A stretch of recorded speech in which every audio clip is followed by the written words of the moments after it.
Kadaba. Nakusikiliza. Mzee, mimi naona nishamaliza kazi zangu. Naomba niondoke. Sawa. Nimekuelewa. Nenda kamtimizie mume wako. Ila nataka jioni urudi tena hapa. Unanielewa vizuri? Ila mmeo mwambie muda anakuruhusu asikasirike, asinume. Na chochote anachokifanya mzee Mweleka atakuwa anaelewa. Yaani hao hata chini ya maji. Akiongea kimoyo moyo mzee Mweleka amejua. Sio, unaelewa vizuri?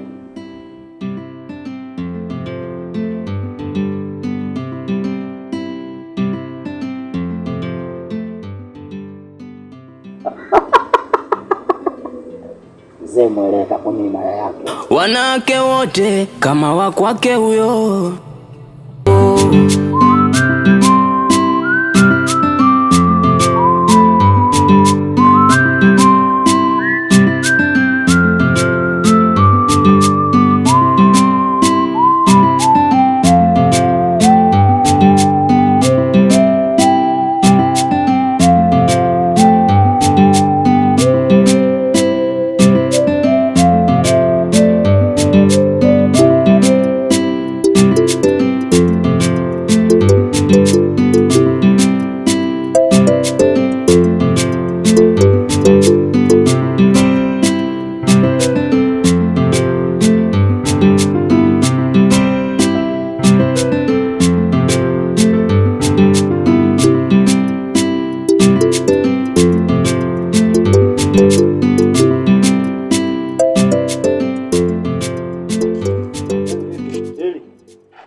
Kwema? Kwema. Mbona kwema kama vile mnyonge? Vipi akinishimeje jambo? Jambo. Sasa jambo hilo vipi? Yupo ndani hapa anaumwa au jambo hilo vipi? Mbona sikuelewi bwana jirani? Yupo atoke wapi bwana? Yupo kwa shujaa wetu wa kijiji. Alafu jirani, mimi naona kama kuna uonevu fulani hivi unafanyika. Yaani mke wangu mimi ndio amekuwa kila siku kwa kwenda kwa shujaa wa kijiji. Lakini mke wako wewe sijawahi kumuona katu abanani akienda kwa shujaa wa kijiji. Jirani, unajua huwezi kujua nini kinachoendelea. Acha tu mimi ninyamaze niishi hapo, sababu bwana mkubwa asije akaja kunisikia. Acha tu mimi nikutekee siku njema jirani. Huyo mzee Mweleka. Huyo mzee Mweleka. Ghadhabu zake na hasira zake kaubadilisha mji wote. Sasa umekuwa mji wa laana huo. Mji wa laana huo. Sasa umekuwa mji wa laana huo. Lo, mji wa laana huo. Mji wa laana huo. Na umekuwa mji wa laana huo.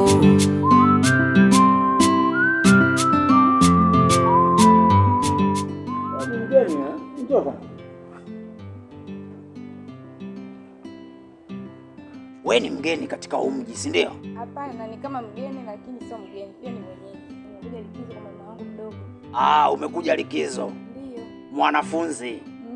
Mama yako mdogo anaitwa nani? Anaitwa Zuki. Mimi naitwa mzee Mweleka. Mzee nani? Mweleka. Kamwambie mama yako mdogo.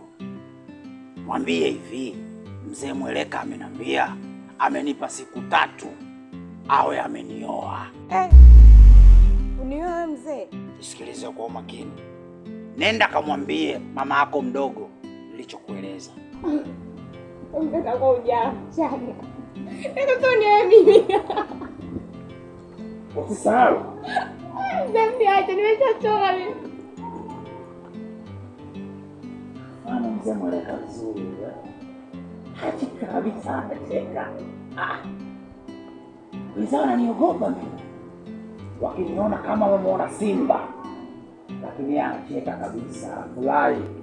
Wakasikia shughuli yangu.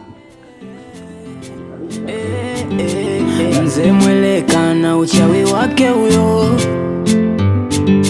Wanawake wote kama wa kwake huyo.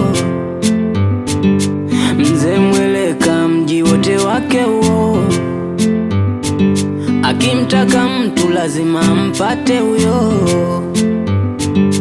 hata mke wako lazima awe wake huyo, huyo mzee Mweleka. Huyo mzee Mweleka, ghadhabu zake na hasira zake kaubadilisha mji wote. Sasa umekuwa mji wa laana huo. Mji wa laana huo. Sasa umekuwa hizo unalifahamu. Hivi ana maisha gani mimi naishi? Maana ndio sioni raha ya ndoa yangu. Sioni raha ya kuoa. Kila siku mke wangu amekuwa kuamka ndio tunarudi hapa. Sio kulala kabisa na mimi. Kila siku nimekuwa mtu kulala mwenyewe tu hapa ndani. Hivyo nategemea maisha mpaka lini nitaishi.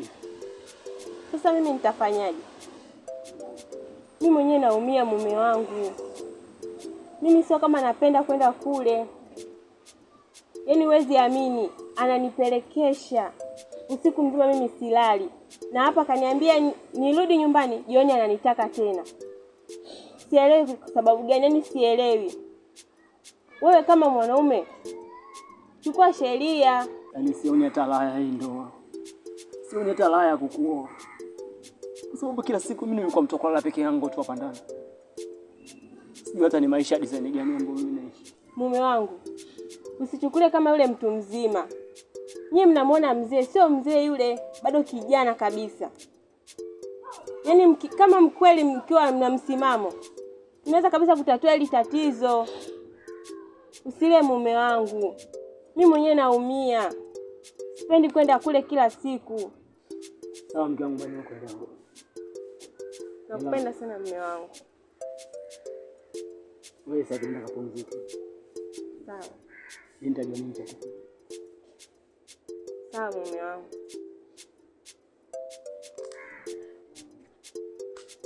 Nitamtafuta mganga tu. hata mke wako lazima awe wake huyo. Nikana mbivu na mbichi hapa. Huyo mzee Mweleka, ghadhabu zake na hasira zake kaubadilisha mji wote. Hapa tunashukuru. Sasa umekuwa Zalikizo. Mzuri. Naona sasa hivi wewe unamtunza. Afu wewe ushaanza mambo yako. Si unajua mimi na yeye tena mashoga. Babako wewe acha utani. Alafu wazazi wangu. Nimepita hapo mtaa pili hapo. Kuna mzee, niseme sijui mzee, sijui kijana nimekutana naye. Kaniambia anaitwa mzee Mweleka. Kaniuliza unakaa wapi, jina lako. Kanipa siku 3 eti atanioa. Tena ikiwezekana wewe uende. Umesema mzee nani anaitwa? Mzee Mweleka.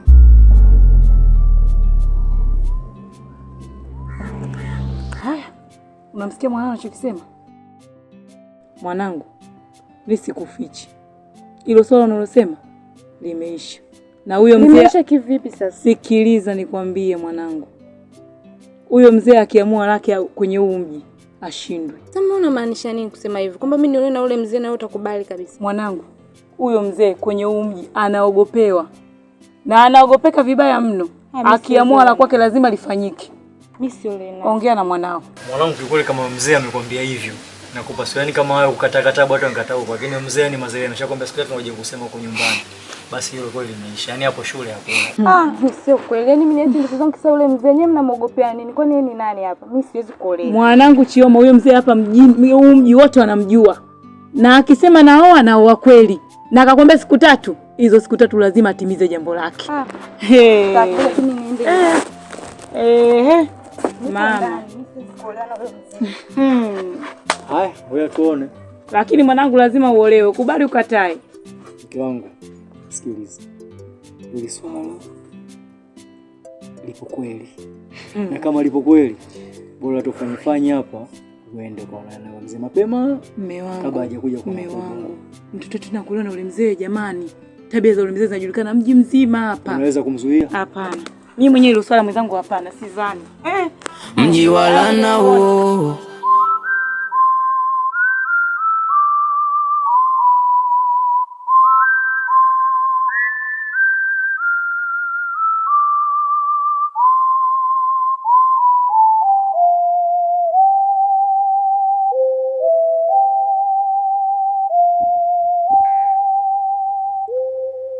Nyambo.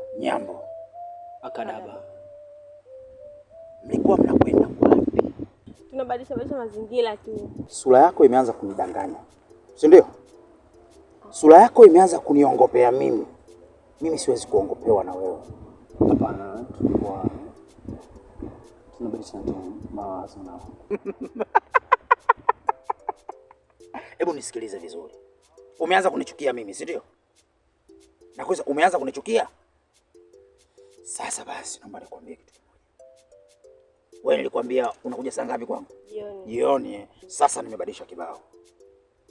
Muda huu unatoka hapa unakwenda kwangu. Na wewe unaenda kupumzika. Na ole wako ukanyage uende kwa mganga. Alafu hakuna mganga anaonisumbua mimi. Yaani hakuna. Yaani iwe chini iwe juu hakuna mganga. Yaani wale wanaosema hapa naweza hapa. Mimi kote naweza, huku nyuma naweza, mbele naweza. Ewe. Nitafanya kitu hakuna. Sawa mzee, mimi nimekuelewa.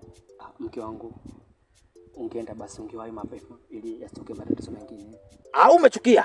Hapana mzee. Umechukia? Mimi nimefurahia tu. Umefurahia nenda kapumzike. Kapumzike. Hamna shida. Hata mke wako lazima awe wake huyo mzee mweleka. Huyo mzee mweleka. Ghadhabu zake na hasira zake kaubadilisha mji wote. Sasa umekuwa mji wa laana huo. Mji wa laana huo. Sasa umekuwa. Kuna vitu ambavyo vinanichanganya kidogo. Bora tulipokutana.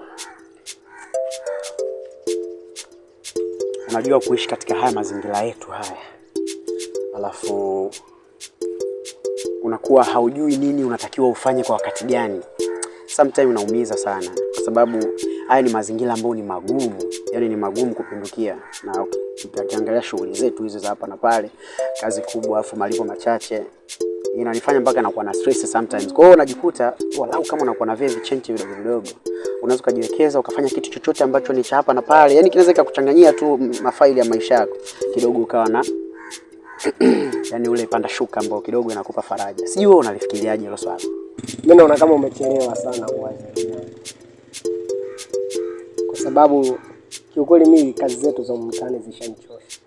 Kazi zenyewe ngungu, mara umetoa tofali kwa mzee fulani umepeleka nyumba fulani, mara umetoa hapo umepeleka hivi. Issue zingine wewe kapigeni tofali pale unashinikaza. Kiukweli zinaumiza. Ila mimi binafsi nimeshaanza kujichanga kitambo. Yaani kwamba muda si mrefu napotea ndani ya mji. Mwanangu, ina maana ushikaji wetu wa muda mrefu, ina maana kiasi, yaani unanikataa kiasi hiki.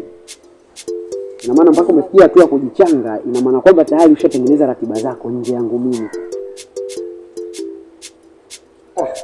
Nafanya yote kwa sababu wewe unajua kwamba lazima kuna wakati tutoke huku tuende tukaangalia maisha mengine sehemu nyingine. Alafu hata hivyo kuna katoto fulani huwa nakawindiaga, kwa hiyo nataka nikazamia huko. Kwa hiyo unajua lazima. Kwa hiyo ina maana yule mtoto ndo amekufanya umekuwa na hali fulani ya kujichanga na kujiweka kwa maandalizi ya kwamba unatakiwa kukuta ukiwa katika mazingira mazuri.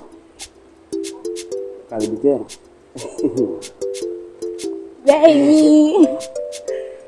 Sasa vizuri wangu huyo. Mambo. Poa za kwako. Sasa mimi najikataa basi. Maki kashafika mwenzio. Wewe tena. Alidi. Haina mama baadaye. Bye Shem. Poa. Nzima. Umependeza sana, yani mpaka unanitisha ni kama Mwarabu. Vipi lakini baby wangu? Fresh. Sasa unaona ndevu, kuna mtu ananisaidia kulea. Nani tena? Wewe ni wasiwasi na wewe. Zetu nditi. Bibi kama sijaenda. Lakini mtu mjana anashika ustendi. Mtu sana naye, yani mzee kijana. Mimi nataka kunioa. Na mimi nikamwambia mamangu mdogo na siku 3 tu anioe. Hivi kwa nini hapa kijijini mimi ninachukulia? nikija kumjua nakata nafunua na wewe, yani unanielewa mwenyewe. Yani unanielewa. Nakuelewa. Mzee gani ambaye anajiamini anataka kuchukua mali zangu jamaa? Ainiambia naitwa Mzee Mweleka.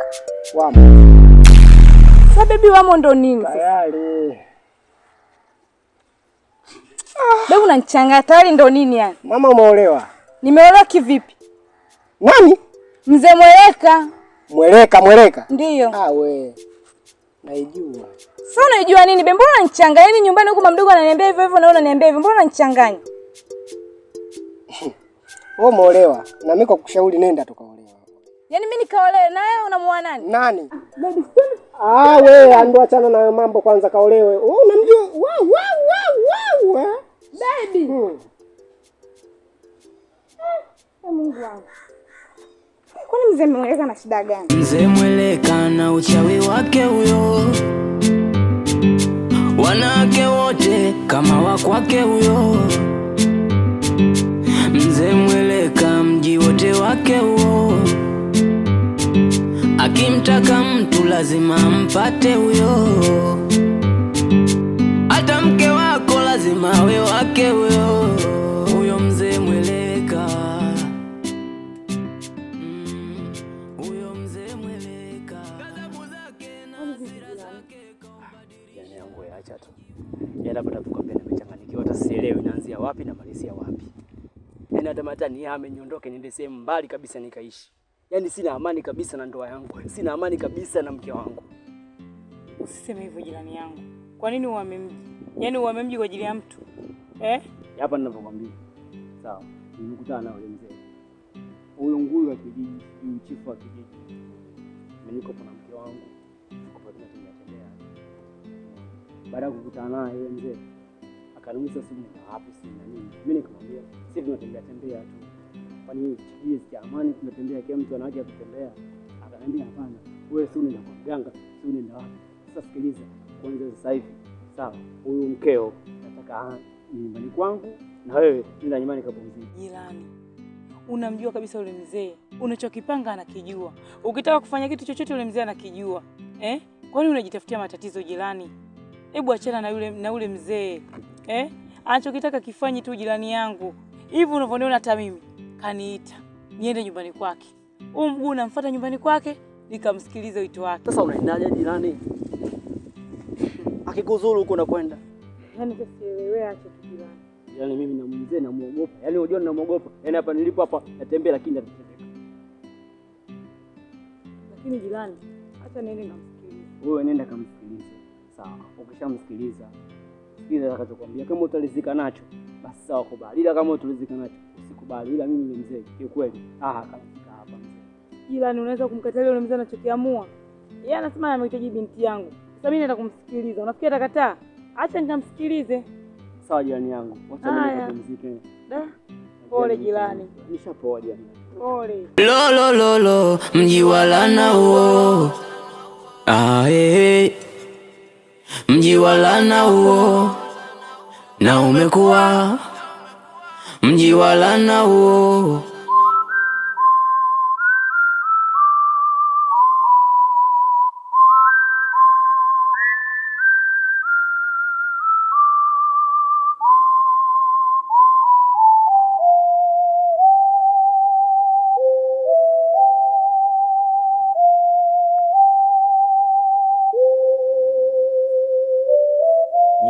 Nyambo. Kwa nini unachelewa? Muda gani nimekuita mpaka sasa hivi? Kwa nini unakuwa kiburi? Hapana babangu. Naomba unisamehe babangu. Au mume wako amekugomea? Hapana. Nimekuja kuitikia wito wako. Au nataka nipromoshe mvua ya moto? Itasukumia moto nyinyi. Sasa nisikilize kwa makini. Kuna binti leo alipita hapa. Mzuri kuliko binti wote nilokuwa nao. Nilivyomuuliza akasema amekuja kwako. Ni kweli? Ndio Mzee Mweleka. Ni mtoto wangu. Mtoto wa marehemu dada yangu. Anasoma, amekuja likizo. Anasoma. Kabla sijakasirika. Yaani kuanzia leo shule amemaliza. Tena nawapa siku hizi siku 3. Nataka awe mke wangu, nimuoe kabisa. Nataka ukitoka hapa mkaanze kuambia mji mzima huu kwa Mzee Mweleka sasa ameamua kuoa. Nimeeleweka? Sawa Mzee Mweleka, nimekuelewa. Hamna shida, nitaenda kuzungumza na binti yangu. Au unaona si labda kasti yangu haifai na ndugu yako? Hapana, wewe tena Mzee Mweleka, imeisha hiyo baba. Tunaendana Mnaendana tena, mnaendana sawa sawa. Mimi ndo nakupendea hicho. Hujawahi kuniangusha na huwezi kuniangusha. Kabisa Mzee Mweleka, siwezi kukuangusha. Ila nikifanya tofauti. Hamna Mzee Mweleka, siwezi kufanya tofauti na ulivyoniagiza. Swala lako limeisha Mzee Mweleka, mimi tena. Wanawake wote kama wa kwake huyo Mzee Mweleka, mji wote wake huo. Akimtaka mtu lazima mpate huyo. Hata mke wako lazima awe wake huyo. Huyo Mzee Mweleka. Huyo Mzee Mweleka. Ghadhabu zake na hasira zake kaubadilisha mji wote. Sasa umekuwa mji wa laana huo. Mji wa laana huo. Sasa umekuwa mji wa laana huo. Lo lo lo, mji wa laana huo. Mji wa laana huo. Na umekuwa mji wa laana huo.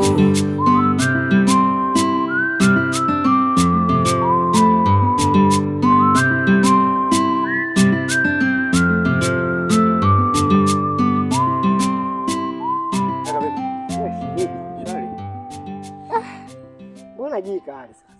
Mwanangu, yani umenikurupusha hata hivyo wenyewe. Ina maana kwa kuna harakati nazifanya kule. Nitaje nikacheki muda nikaona nije nikusikize mara moja afu nirudi.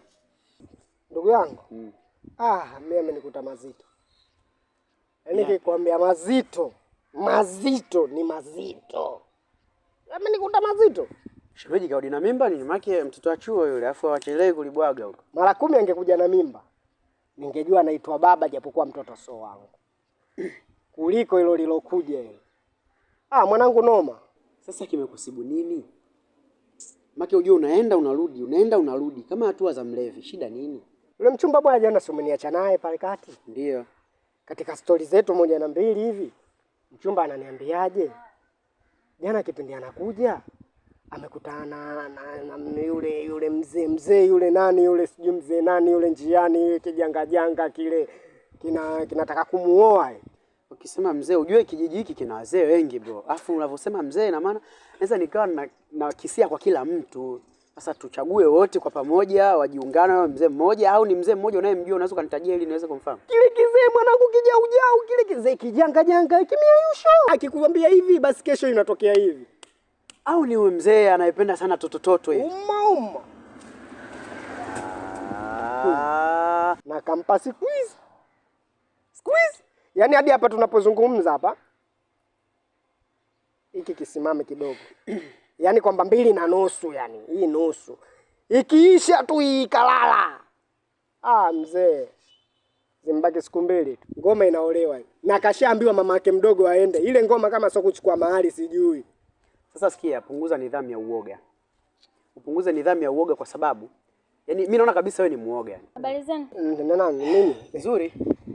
Tanya, Mzee Mweleka kaniagiza uende nyumbani. Na kasidai hivi usipokuja utajua ujue. Wewe kasema leo? Ndio leo.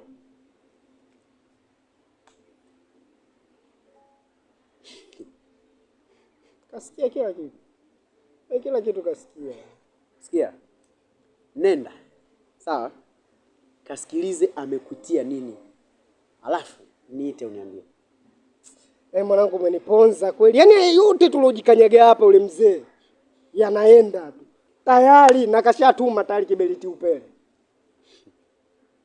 Basa, katimize majukumu yako, itika wito, alafu utakachoambiwa au utakachokizungumzia kule kwa yule mzee njoo niambie. Nimeatela. Mimi si nakwambia, kwani uoga nini baba? Tatizo lako uoga, alafu ukiwa muoga utashindwa kufanya mambo yako yote. Alafu ndio nakutegemea sasa kama askari wangu, kumbe unakuwa unaniangusha. Nenda kwa yule mzee. Chapu kama akikuita, kama itakuwa jioni, kama ni sasa hivi, wewe nenda kamaliza naye, alafu utaniita uniambie mmechozungumza.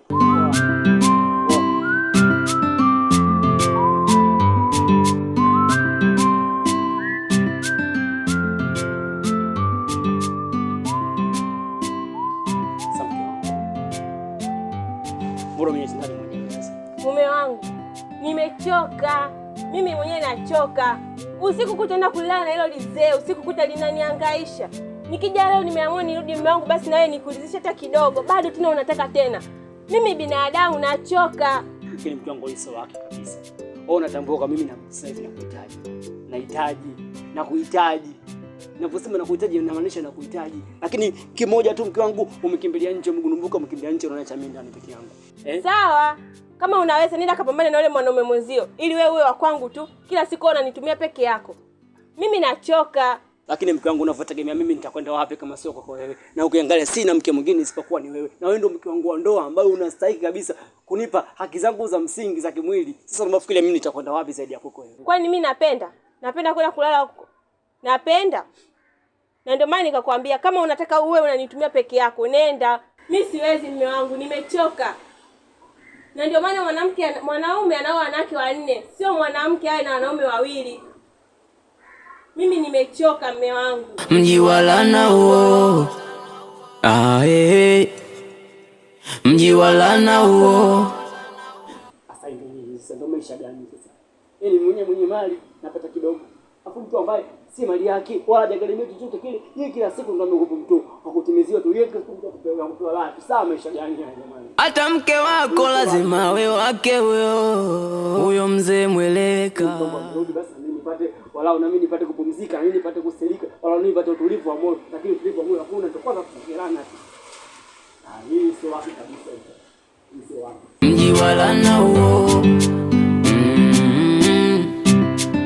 Mji wala nao. Sasa umekuwa ni swala kama tulikuwa tunalichukulia la kawaida sana, lakini sasa kwa hapa lilipofikia sio. Imeshafikia pakubwa. Na yule mzee kama unavyomjua katika kijiji kiamua lake ameamua. Kufanya kila njia, ongea na mtoto wetu vizuri kabisa yani, ili swali lishe kwa amani. Yule mzee ni mbaya na anajulikana kabisa hapa mjini, hapa kijiji chetu hiki maisha yako vipi. Sio kwa sisi mpaka wanatoka huko vijijini. Huko mjini vijiji vingine wanamfahamu yule mzee. Mke wangu wa amani ya kijiji. Ninakutegemea mke wangu. Najua unaweza. Na kuamini mimi pia nikiwa kama baba yake nitaongea na nitaweka mkazo. Kwa wote utakaoongea mimi nitakuwa niko nyuma yako. Lakini mtoto aolewe tu. Kweli mwanaume wangu natusema. Yaani hapo mume wangu umeongea kabisa. Hamna jinsi. Na hili swala alikopeki. Mazali swala ambalo mzee kashaamua mwenyewe. Huyu binti yetu tayari kashaolewa. Unafikia hapo mume wangu tutafanya nini? Zaidi ya kukubali kumuozesha. Na bora binti yangu ilipotoka huko ndani. Binti yangu. Huyu mzee hapa kijijini kiukweli. Sikufichi. Akishaamua jambo lake ameamua. Na hakuna jinsi Chioma mwanangu, lazima uolewe. Hamna jinsi Chioma mwanangu. Na hatuna hata cha kufanya kusema tutamzuia yule mzee asikuoe. Mji mzima huu yule mzee wanamjua mwanangu. Mimi mama yako namjua. Mama, kwa kweli mtanisamee. Mimi siwezi kuolewa na huyo mzee. Siwezi na sitaweza. Na ninamfuata huko huyo mzee, naenda kumtukana. We, unamfuata? Unamfuata kufanya nini? Hivyo unajitaka ujitaki mwanangu? Mimi ni mkubwa, nimeanza kuliona hili jua. Mimi ndio naujua mji vizuri, namjua yule mzee vizuri. Sasa unataka nini mwanangu? Simtaki. Yaani naenda huko kwake huko. Naenda kuleta fujo, yaani namtukana. Siwezi kabisa kuolewa naye mama, mtanisamee baba. Siwezi. Mwanangu sikiliza. Mimi namfuata huko. Nisikilize basi. Subiri niende ndani, naenda huko. Mwanangu una cha kufanya. Mwanangu, mume wangu lazima tumfungie ndani. Umo tupo kwa wapi kwa ndani nakae umo. Na leo hautoki umo ndani, tushakualika, ushakuwa mwali. Mpaka siku ya ndoa. Mama. Hakuna cha mama wala cha baba. Yaani umo ndani unakaa mpaka siku ya ndoa mwanangu utoki. Mwenzangu mimi naweza kucheza na ule mzee. Akufungulie nani? Uende wapi? Mzee mweleka na uchawi wake huyo.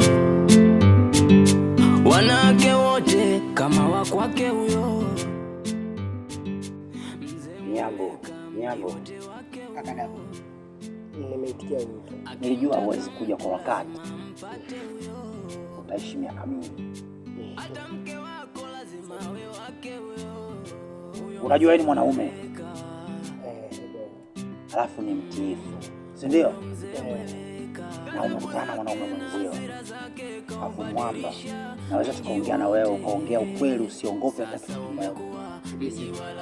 Huwezi kudanganya, si ndio?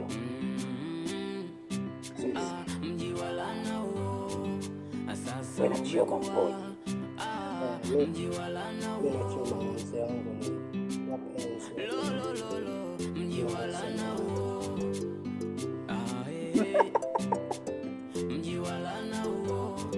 Kuna hadi yote mjipanga labda ya kuishi pamoja hivi? Umeadiana? Ndio. Sasa nisikilize kwa umakini. Hiyo hadi kuanzia leo imekufa. Sielewa vizuri? Mimi mwenyewe nataka nimuoe yule binti. Kuanzia leo. Fanya kwenye akili yako hujawahi kukutana naye. Umjui. Na hii ni amri. Sinaga ombi.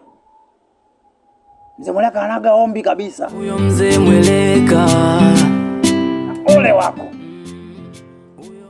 Okay. Ahadi yangu. Nitakulamba. Yaani mimi unanikanyaga bahati mbaya na kupiga makusudi. Sawa kiongozi wangu. Kama umeongea mimi niishi nani? Nitanyosha maelezo yako jinsi unavyotaka bila shaka. Wewe mtiifu sana wewe. Utaishi miaka mingi. Ataishi miaka mingi huyu. Hebu naomba uwape hapa.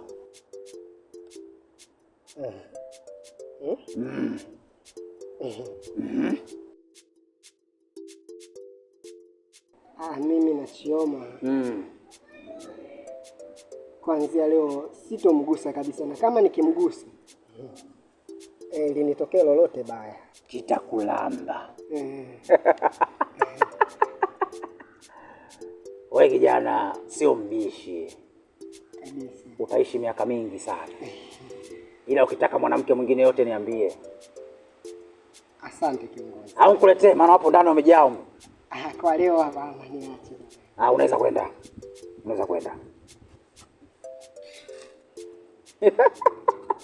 Wewe ndo Mzee Mweleka, anarekebisha tabia. Huyo Mzee Mweleka. Na hatuna cha kufanya, binti yetu kashaingia kwenye ndoa tayari. Kabisa. Yaani hapo taka tusitake, hakuna mtu anayefurahia hili swala, lakini tunaangalia, tunalifanya, tunasitiza lifanyike kwa faida ya kijiji. Sio tu kijiji, muziki unaanzia na sisi kwanza. Ni kweli kabisa. Tunamalizwa sisi, afu ndio wengine wanafuata. Unaona? Kwa mke wangu hapa tufanye kila tunaloliweza. Ni maisha yetu, ameshika mtoto wetu kama mtoto mdogo kumpa yai tu. Akidondosha tu pwa. Hadi kukwambia binti yetu mwenyewe. Za hapa. Salama jirani. Karibu. Nashukuru. Huyo binti yenu yuko wapi? Binti yetu sisi? Ndio binti ambaye anataka kuolewa. Yupo ndani kwa tumemfungia. Yaani hapa unaona jirani kwa kuna mzozo mpaka babake kaamua kumfungia huko ndani. Hebu naomba unitie mara moja. Chioma. Njoo. Labda utasikiliza ushauri wa majirani, maana kwetu sisi tumeshindwa. Mtoto usikii, mtoto uelekezeki. Haya, labda jirani atutusaidie ukamuelewa. Marhaba. Kaa pale kwa mamako.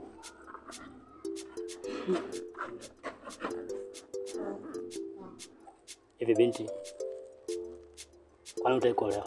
Taki tu kuolewa, kwani kuolewa sipaka mapenzi ya mtu. Hebu sikiza nikwambie kitu kimoja. Na nikupe ushauri tu wa bure. Fanya ufanyavyo, uolewe na yule mzee. Ndio sitaki. Sikiza nikwambie kitu kimoja. Mimi unafanyona hapa. Nina mwaka wa 3 sasa. Mke wangu analala kwa yule mzee. Anakuja asubuhi tu. Sasa kwa nini umwache akae kwa huyo mzee? Sio amwache, hakuna anayependa hilo swala mwanangu. Ukiona hivyo, yule mzee ameshindikana kwenye huu mji mwanangu. Jirani kaja anaongea, sisi wazazi wako tunaongea, wewe nani usisikie mwanetu? Hem, jirani muongee na mwanao na wewe labda atakuelewa. Yaani mngekupo mjini mngeshafungwa kwa hivi mnavyonifanyia mimi. Mnanilazimisha kuolewa na mtu sijampenda mama lakini Mwanangu, choma sikiliza. Sio kaja kuona dunia hii jinsi ilivyokuwa ukawa tunaichukulia kimchezo. Kuna watu wengine unaona ni watu wazima wamezeeka, lakini kumbe sio wazee. Umri wao mdogo sana. Sema tu yale madude aliyovaa ndio yanafanya kwamba waonekane wazee. Kingine, huyu bwana unayemuona huyu anayekuja kukwambia maneno yani ya maneno leo kaja kukwambia hivi. Sifikiri kwamba eti yani ana furaha, ana makovu makubwa sana katika moyo wake. Miaka 3 mwanamke wa ndoa analala kwa huyo bwana. Tena kama kimada. Hiki tunachokuambia sio kwa faida yetu sisi. Labda nikwambie tu, na wala sio kwa faida yako unayemuona. Hiki tunachokuambia kwa faida yako wewe. Yule mzee anaweza kaja kufanya kitu wewe. Sisi wenyewe wazazi wako tukakuona ufai. Mwanangu, baba yako nimeongea, nisikilize nilichokiongea nini. Mimi nishasema siwezi kuolewa. Mimi naenda kulala. Mwanangu Chioma, majirani wanaongea, wazazi wako tunaongea. Wewe ni nani usielewa mwanangu Unataka nini kwenye huu mji wa watu mwanangu? Basi hata usingekuja ungebaki huko mjini jamani. Mimi nimechoka jamani na huyu mtoto. Jirani, sikiliza. Jitahidi sana kuongea na binti yenu. Akubali kuolewa na huyo mzee. Wanda hii ndio ikawa nusu. Wengine hata sisi wake zetu kwa wametulima jumbani mwetu na sisi tutapata amani katika hicho kijiji. Nisikilize, nasikia. Mimi nikiwa kama baba, sawa? Na ndio jogoo wa nyumba, sawa? Mimi natotoa amri moja, binti anaolewa, biashara imeisha. Akimtaka mtu lazima mpate. Sijawahi kutarajia kama unaweza ukafanya kitu cha kipuuzi kama hicho. Yaani mwanangu huo ni unyonge, yaani umeonyesha unyonge wa hali ya juu sana. Afu mwanangu mimi mbona nilikuwa nakuamini sana na nikakupa majukumu kwamba nenda akafanye 1 2 3, acha unyonge. Umeniangusha, imekuaje Baharia? Mwanangu ujui tu. Yaani mwanangu mimi nakuona hapa unang'aka, unapauka. Ujui tu. Ila mwanangu kama ndo lingekukuta wewe inoma. Mzee sio mtu mzuri ule, usimchukulie hivyo poa mwanangu. Hivi unajua yule mzee mimi natamani sana ajae kwenye mfumo. Yaani yule namtaka akae hapa kwenye mfumo. Nikufundishe jinsi ya kuishi naye. Wewe unamuogopa? Labda usichokijua. Mimi yani unaona kijijini hapa. Watu wanamhofia tu yule kwa upepo hivi. Ila vitu vingi wananihofia mimi. Hicho kitu ambacho hujui. Sasa wewe unakuwa muoga, unakuwa dhaifu. Mwanaume utakiwa wewe dhaifu. Wewe ninakutegemea. Afu unakuwa dhaifu kwa yule mzee. Mzee mwenyewe leo kesho anakufa yule.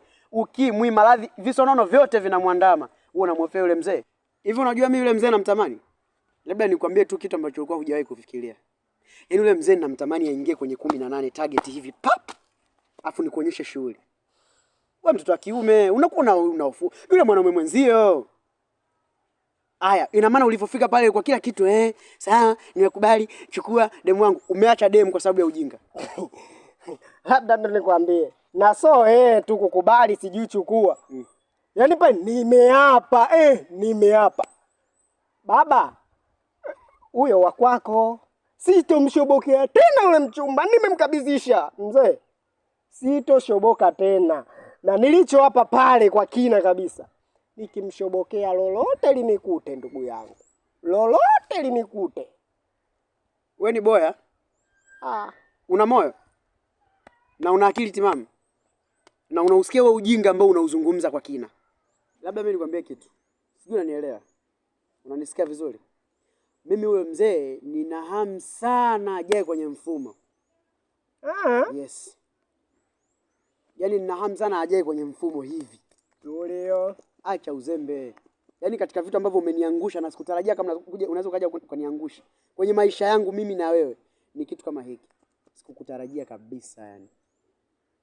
Wewe ni gentleman brother. Mwanangu mimi naona hadi haya tunayoongea hapa, yani haya tunayoyapiga hapa.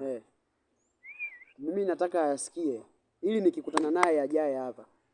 Yaani mwanangu mimi sasa hivi ukiongea sasa hivi nitakuwa naitika. Yaani kwa kumhofia tu mwanaume mwenzio. Sasa si uzembe huo?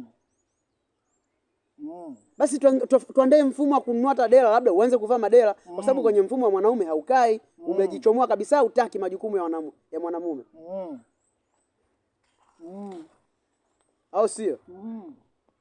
Baridi mwanangu, tutaonana.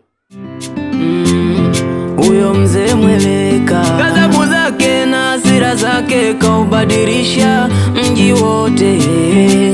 Sasa umekuwa mji wa laana huo. Kipenzi chako nani wewe kikongwe? Hivi mzee, nikwambie mara ngapi kuwa sikutaki na sitaki kuolewa na wewe? Mbona nifuatilia sana wewe mzee? Unataka nini kwenye maisha yangu? Hadi mamangu mdogo unampa vitisho. Hivi wewe ni nani hapa kijijini? Wewe ni nani?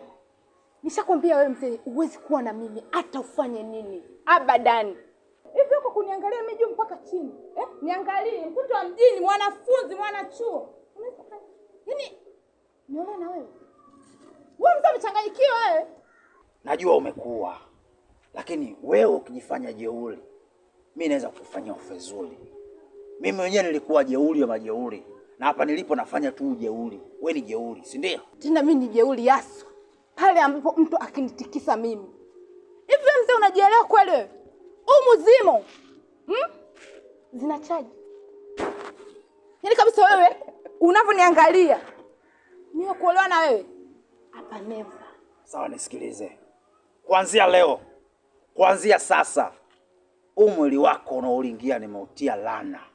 Tena basi, mwanaume yoyote atakugusa wewe kimapenzi, hata kukubusu tu.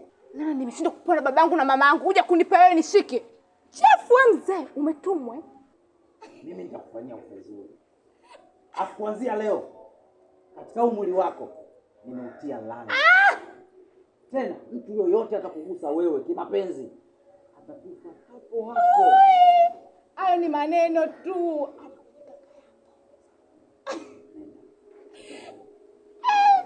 Mzee, nanyi mabinti mjitambue, mjielewe. Chef tena wewe.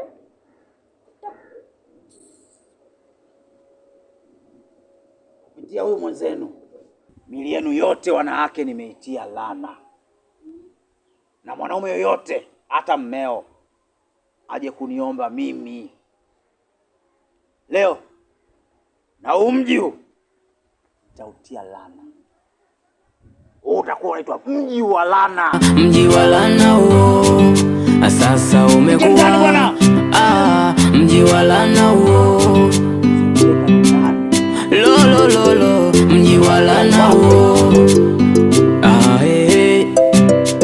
Mji wa laana huo na umekuwa mji wa laana huo.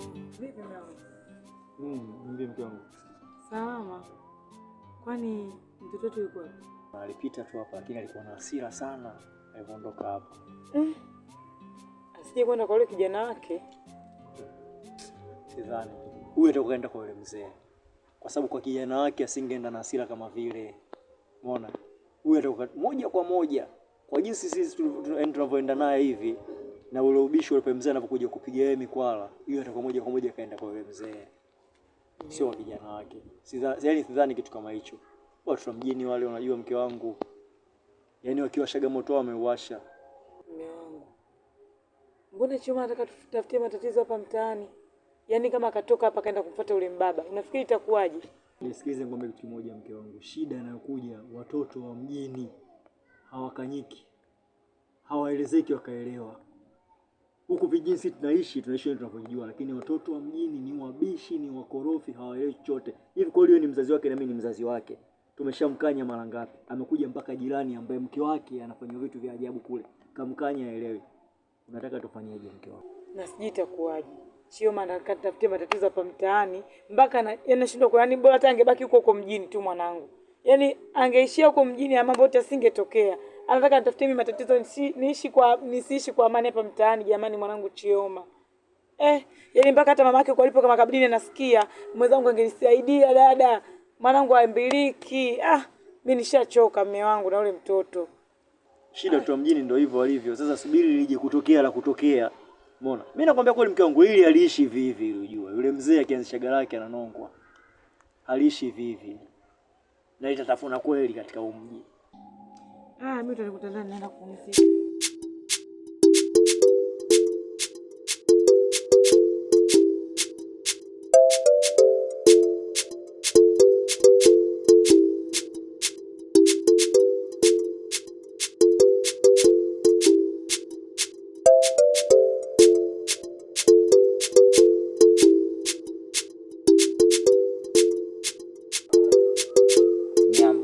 Nyambo.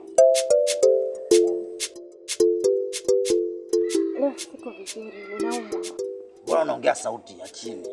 Unatakiwa ongea nikusikie, nikuelewe. Unaumwa nini? Unaweza ukasema sio ugonjwa, lakini ni mabadiliko ya kiwanawake. Niko mwezini, kwa hivyo sitaweza kutumika.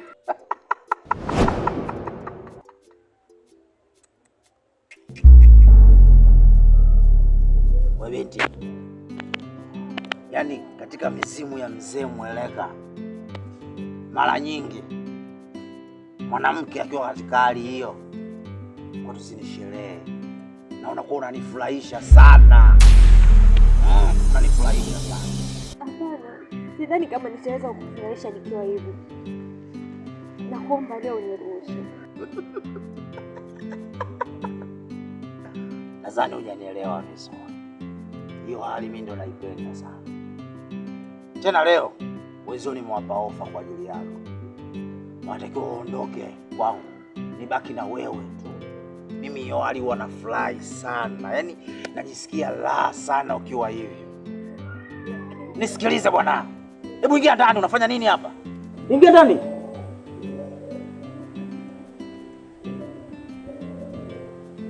Sasa nyinyi mnasubiri nini hapa? Ghadhabu zake na hasira zake kaubadilisha mji wote.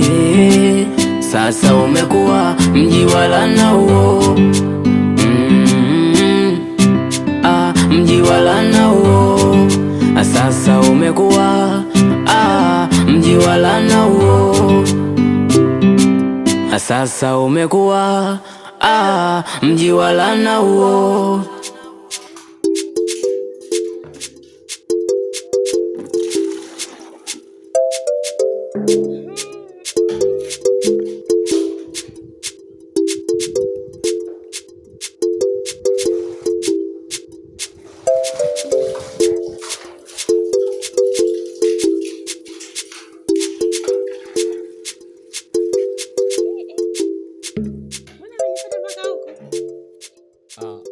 Wanasemaga abiria chunga mzigo wako.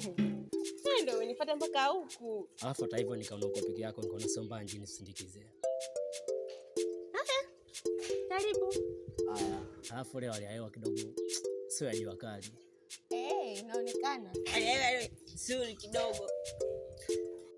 Yaani hakuna siku ambayo nina ugwadu na wewe, nina hamu na wewe kama leo. Yaani siku ya leo mke wangu, sitaki nikuchoshe. Nataka hata haya maji unayotaka wewe, mimi ndo nitakayabeba. Kupika nitapika mwenyewe. Kila kazi nitajitahidi niifanye mwenyewe ili wewe usichoke. Nataka leo tustarehe mke wangu. Kunipa haki zangu za msingi za kindoa. Mume wangu. Hebu ngoja kwanza. Hapo kwenye kustarehe. Yule mzee yule amesema hivi, katutia laana wanawake wote hapa kijijini.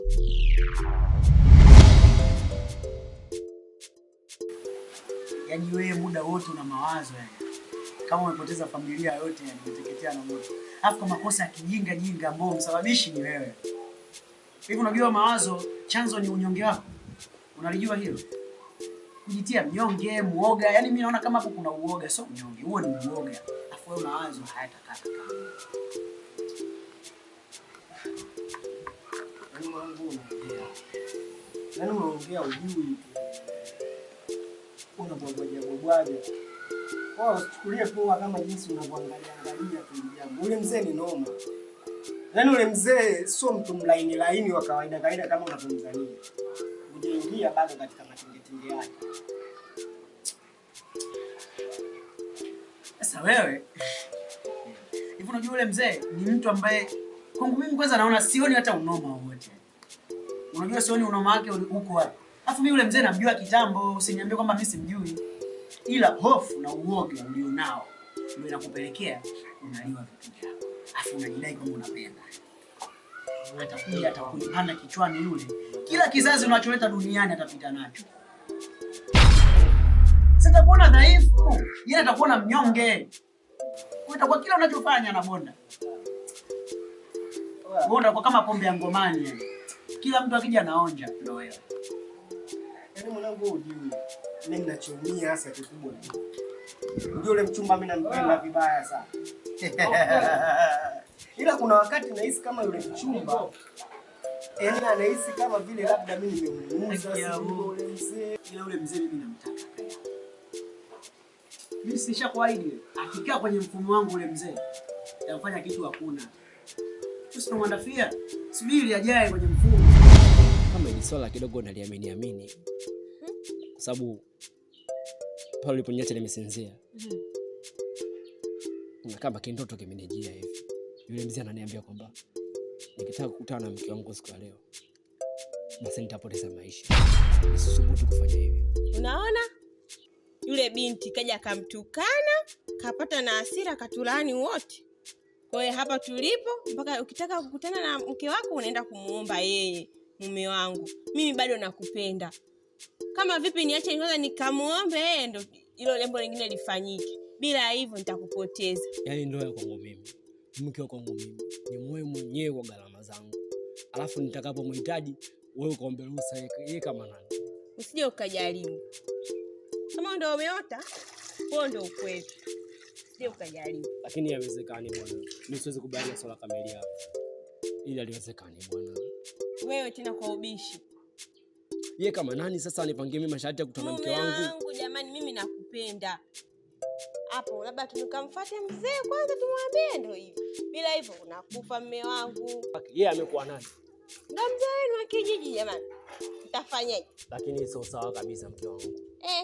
Kwa ubishi tena. Sio kwa ubishi. Mke kwangu mimi, yeye ananizuiaje mpaka nikapata ruhusa kwake yeye, alinitolea mahali, alinisaidia kutoa mahali. Mume wangu ndio tumsikilize. Bwana iliwalo unaliwe, iwe mbichi au mbivu. Teka maji tondoke. Yaani wewe. Mzee Mweleka na uchawi wake huyo. Wanawake wote kama wa kwake huyo. Mwandafia. Subiri ajaye kwenye mfumo. Siku hii isokuwa na jina. Wewe babu. Mambo kaka. Wewe bibi, mbona kinyonge?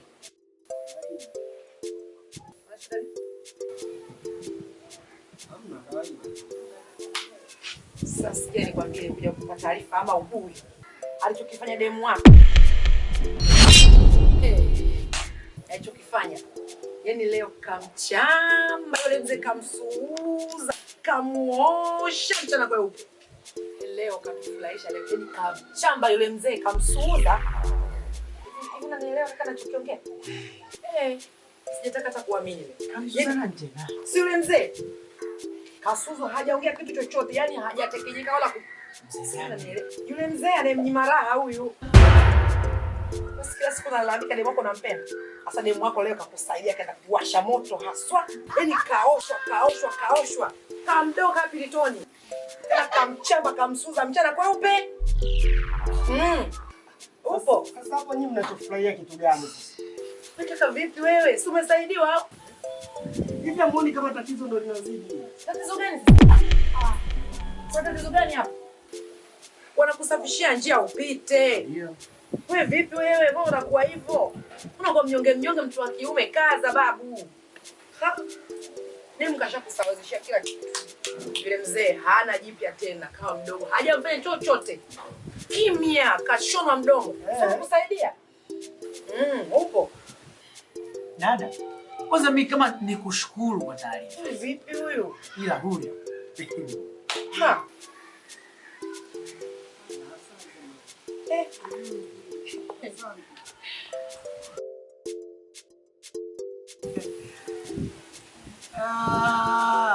Unaona? Mimi nilikwambia unyonge haukusaidii. Yaani umezidiwa mpaka na demu rafiki yangu. Sasa yule demu yule umvishe nguo zako, afu nguo zake uvae wewe. Sio dharau, mimi nakwambia. Hizo dharau. Baridi. Sasa kwa nini unipeshe videla vile? Hata mke wako lazima awe wake huyo mzee Mweleka.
Naona umetoka haraka nje.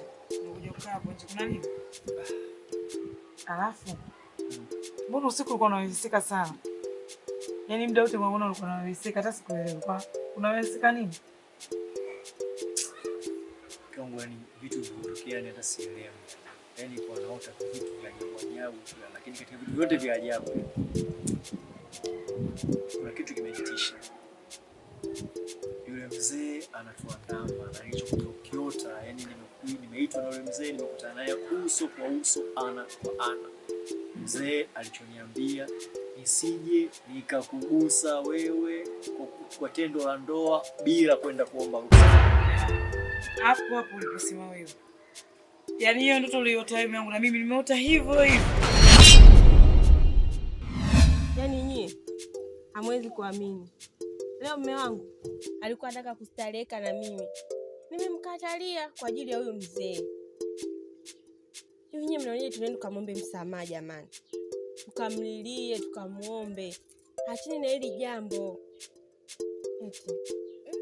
Ila kwa kweli yule msichana akajua kumsuuza huyo mzee. Kiasi kwamba anatufanya tumepata madhara.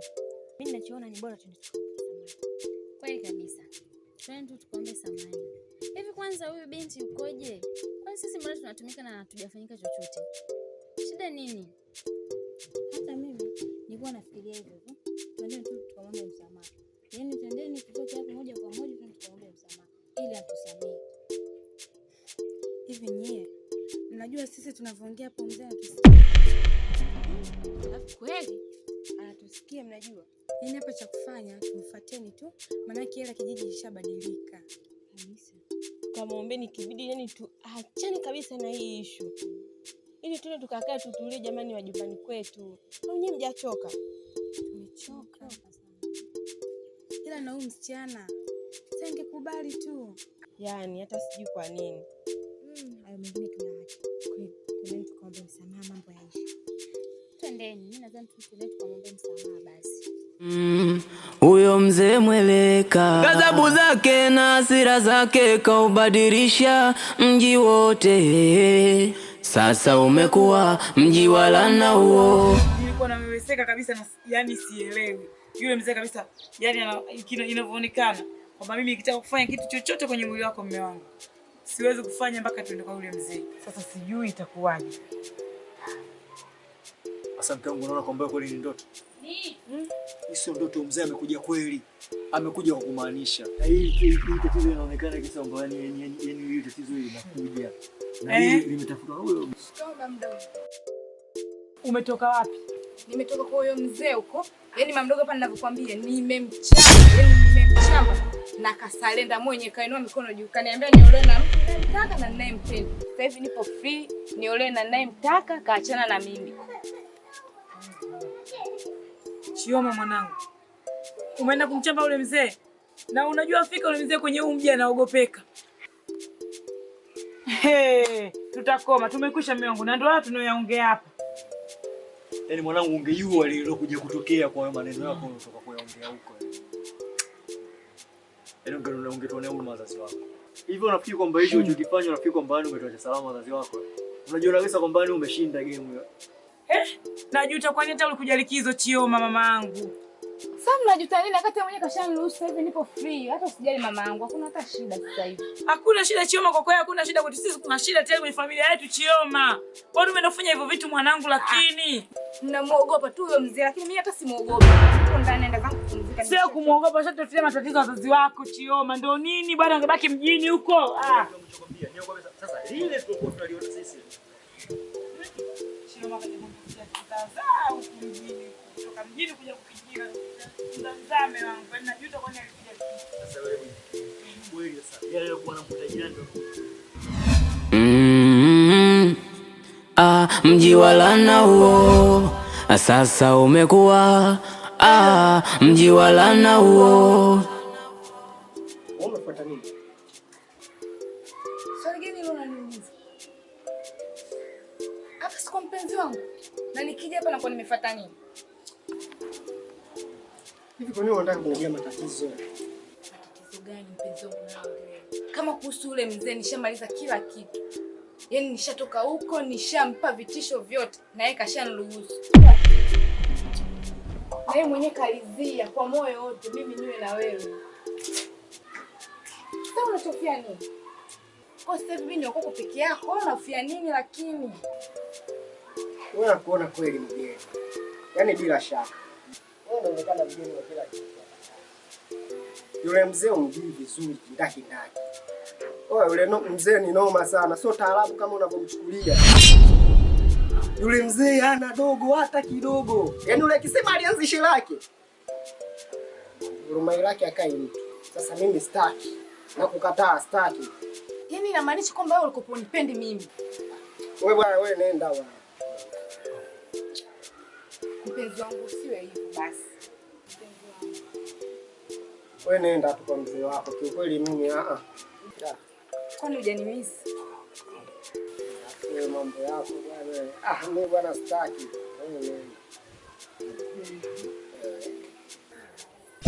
Wewe mambo yako wewe.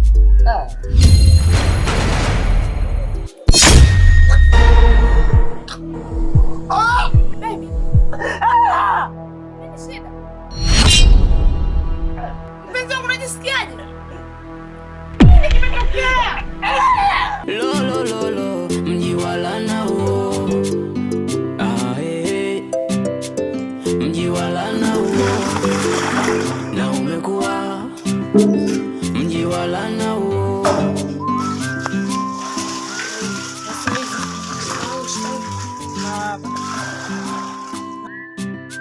Naomba na mimi nichokee maana. Sawa hiyo shida. Mafulo maji yako chini.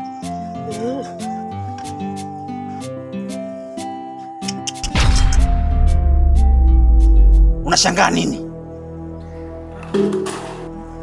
Unashangaa nini nakuuliza?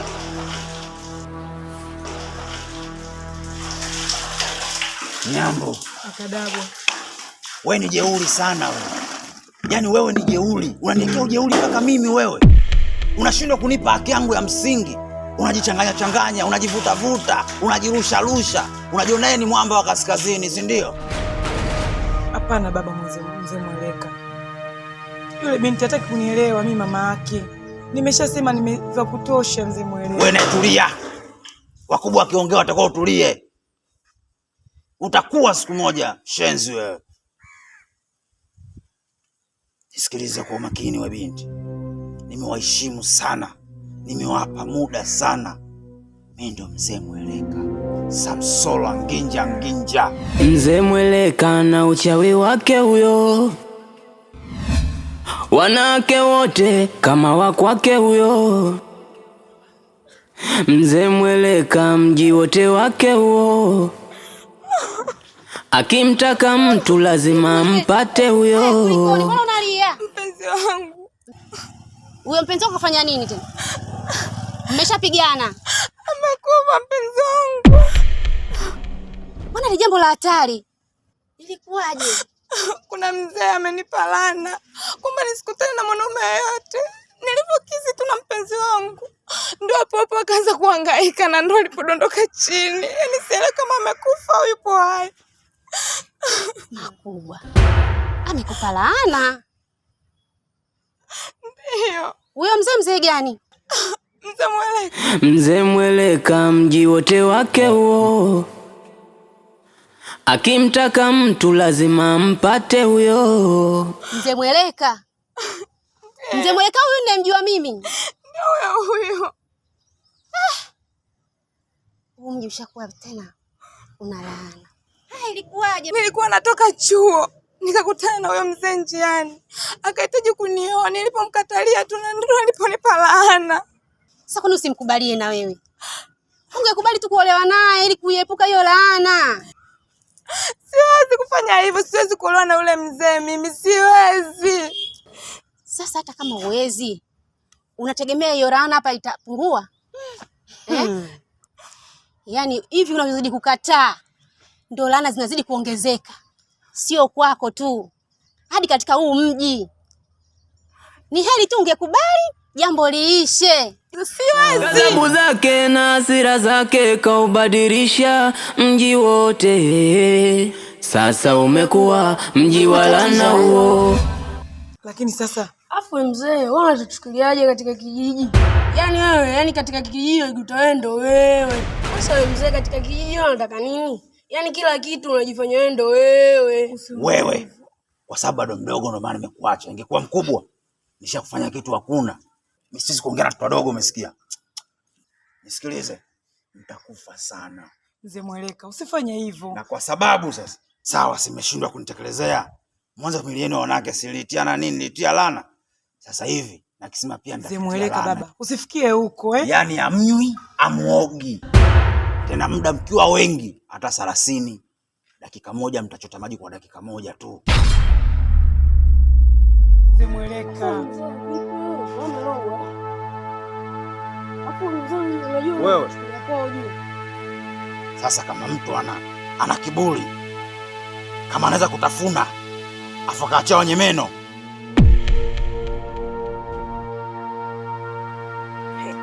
mimi nachota na nakunywa. Usifanye hivyo ndugu yangu, hebu msikize, yule mzee sio mtu mzuri kwenye huko. Yaani ajibugae ndo yeye katika kijiji. Yeye ni muoneshe mzee. Ambaye hivyo yeye peke yake.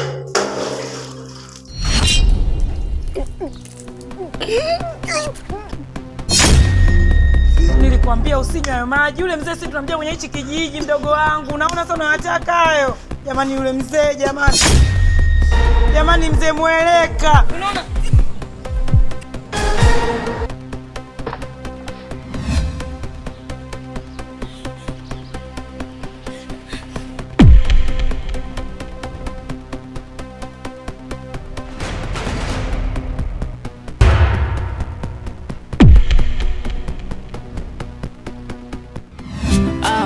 Mji wa laana huo. Lo lo lo, mji wa laana huo. Mji wa laana huo. Na umekuwa mji wa laana huo.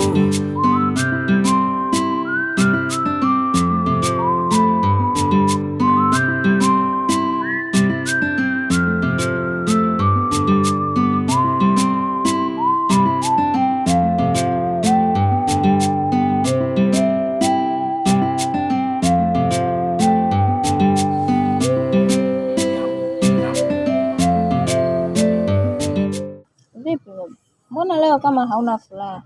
Vipi, kuna tatizo? Eti, inabidi utuambie, maana si ndo tuko hapa muda wote na wewe. Una shida? Sikilizeni kwa makini. Kiukweli kabisa, toka ule binti aingia katika mji, amenivuruga sana. Amenichanganya sana. Yaani mpaka nakosa amani. Kiukweli kabisa mimi nazidi kuchanganyikiwa. Afu nampenda. Yaani ni mzuri mpaka amewapita mpaka nyinyi. Kwanza usinishike. Eti katuzidi uzuri. Uzuri gani sasa? Yaani yule binti kweli anakuazisha wakati si tupo. Kwani sisi hatukutoshi? Hivi, sisi tupo hapa muda wote, siku zote unatutumia unavyotaka. Kwani hatukutoshelezi? Kutuonye? Au sisi tuna ubaya gani? Kilichokuvutia kwa yule binti ni weupe. Au kama mwembamba mpia mwembamba, kwani mimi mnene? Akimtaka mtu lazima mpate huyo. Hata mke wako lazima awe wake huyo Mzee Mweleka.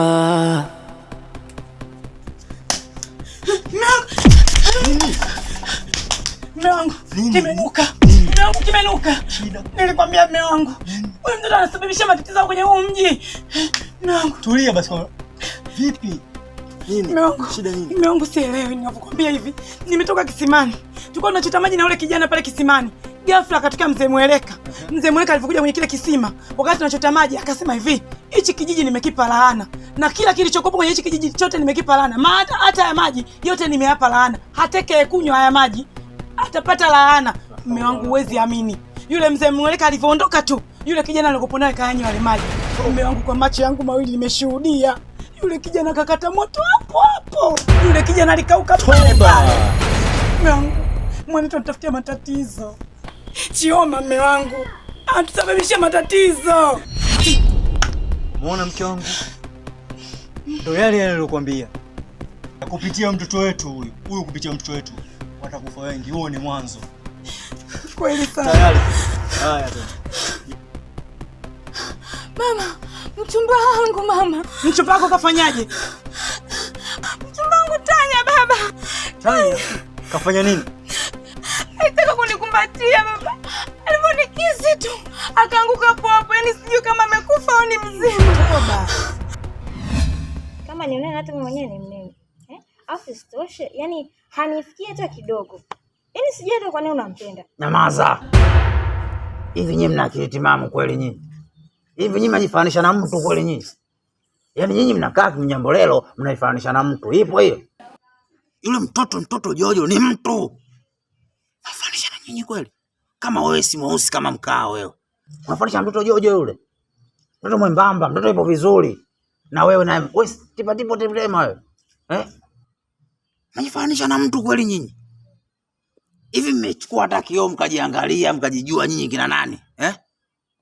Na wauliza mlichukua kioo mkajiangalia? Nyinyi mnasimama kama moja. Hamumuwezi yule kwa ukucha hata kwa nywele. Yule binti ni mzuri sana. Katika siku mmenitibua leo, mmenitibua sana. Tena mmenitibua, natamani hata niwageuze sijui chula. Nyinyi niwafanisha na mtoto yule nyinyi. Wewe utamweza wapi? Utampata wapi? Una kitu gani cha kujivunia kwake? Siku ya leo umeniharibia siku ya. Naomba muondoke hapa. Ondokeni. Tokeni. Mzee Mweleka na uchawi wake huyo, wanawake wote kama wa kwake huyo. Umeona Chioma? Nilikuwa nakwambia mwanangu, kubali kuolewa na ule kijana ili ukomboe watu kwenye huu mji. Leo hii unaona unafanya vijana watu wanakufa kila kukicha. Yote sababu yako hayo mwanangu Chioma. Lakini ungekubali yote kasi ingetokea kwenye hichi kijiji. Leo yule mzee anaua watu bila sababu ya msingi. Yule mzee hapa kijijini akwepeki na ataua watu wengi kwa ajili yako mwanangu. Nilikwambia kubali kuolewa tu yote haya yaishe. Leo unaona vijana watu wanavyokufa. Mwanangu, ubishi wakati mwingine sio dawa. Afu sikiza kubwa anachosema. Umeona kichokuja kutokea sasa. Ushamponza kijana watu wewe kaanza. Tutuponza na wazazi wako tena ndio kuja kutokea nini tena hapo? Acha tu litokea lolote litatokea hapa kijijini, lakini siwezi kuolewa na yule mzee. Nishasema janga lolote litokee watu wote wafe, lakini siwezi kuolewa. Chioma. Mume wangu anasababisha matatizo mtoto wetu. Nitafanya nini mimi sasa mume wangu Mtoto kisharafta matatizo ndio yameshaanza. Sasa mume wangu tunafanya nini sasa? Sasa mimi nifanye nini? Mtu mmoja kishakufa tayari kwa kliniki kuja kutokea. Ama zangu ama zako. Huyo mzee Mweleka ghadhabu zake na hasira zake kaubadilisha mji wote. Sasa umekuwa mji wa laana huo. Mji wa laana huo.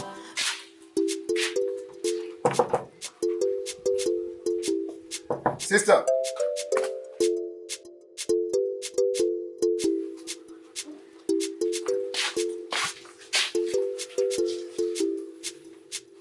Kangu.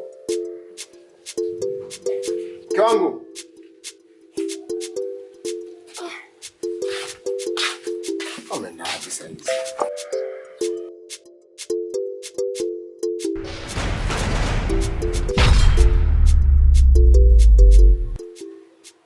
Hayo mavazi tokea lini? Ina maana mambo yenu ya ngoma sasa hivi yanapelekea kuvaa mavazi na kuzurura mtaani kiasi hicho? Dada. Hapana kaka. Hapana nini? Umekumbwa na nini? Kaka, tunapitia wakati mgumu sana kaka. Sasa hivi hapo unapotuona tumetoka kushana mwanaume mmoja.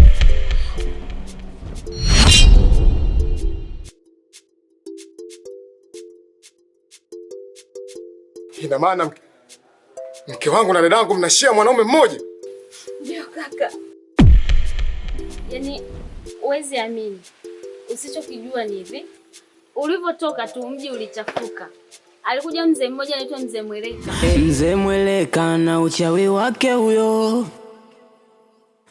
wanawake wote kama wa kwake huyo. Mzee Mweleka mji wote wake huo. Safi, shikamoo. Malaba. Yaani wakati natoka zangu huko kuna binti nimekutana naye.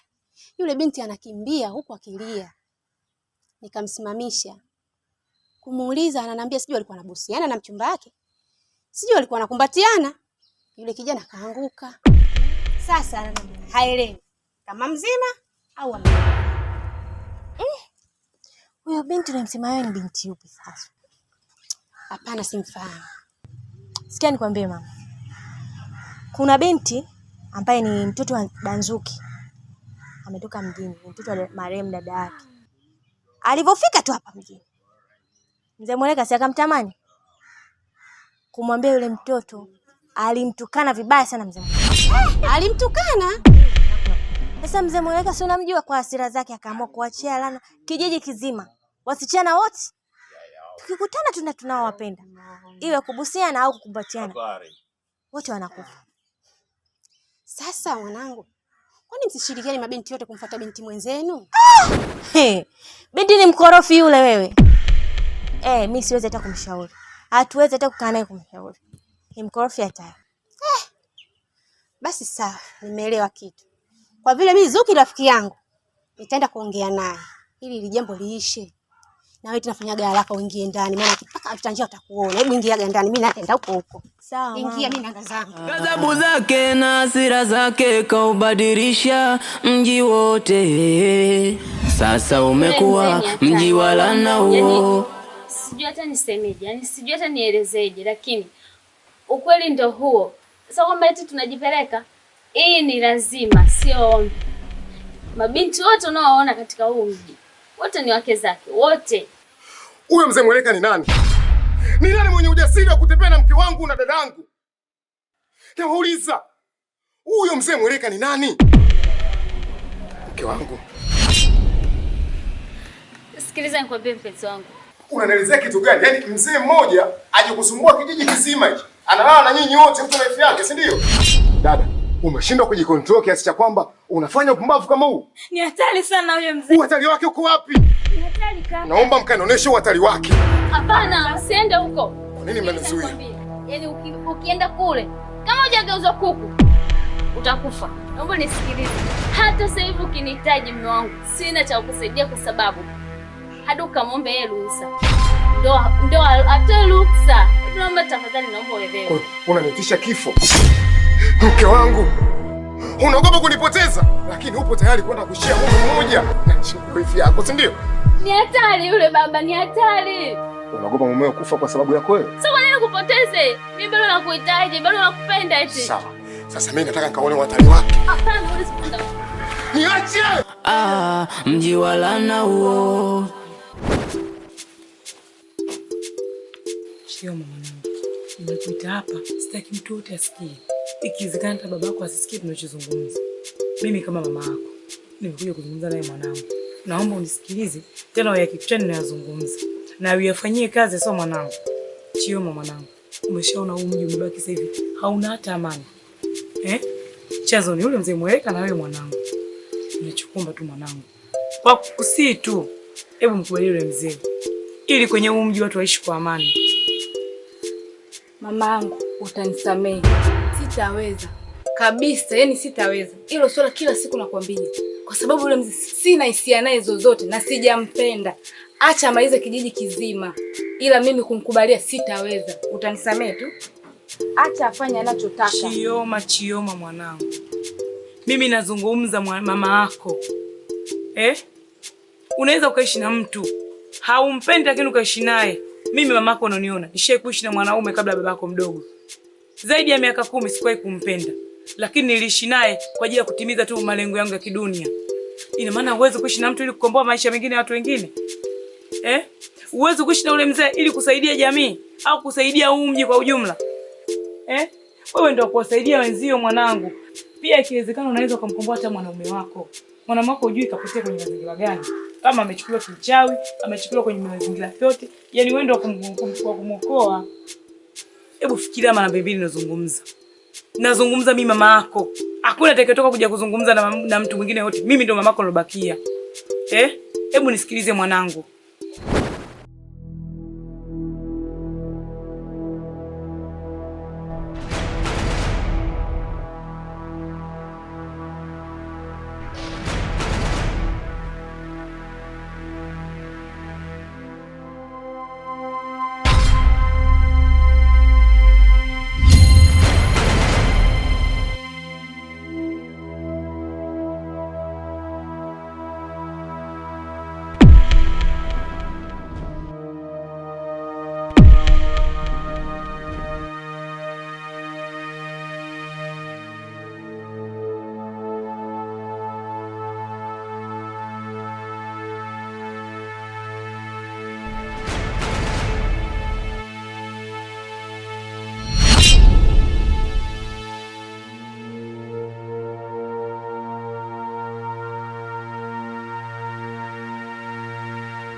Wala itulia utibiwe wewe, mimi uwezi ukanifahamu.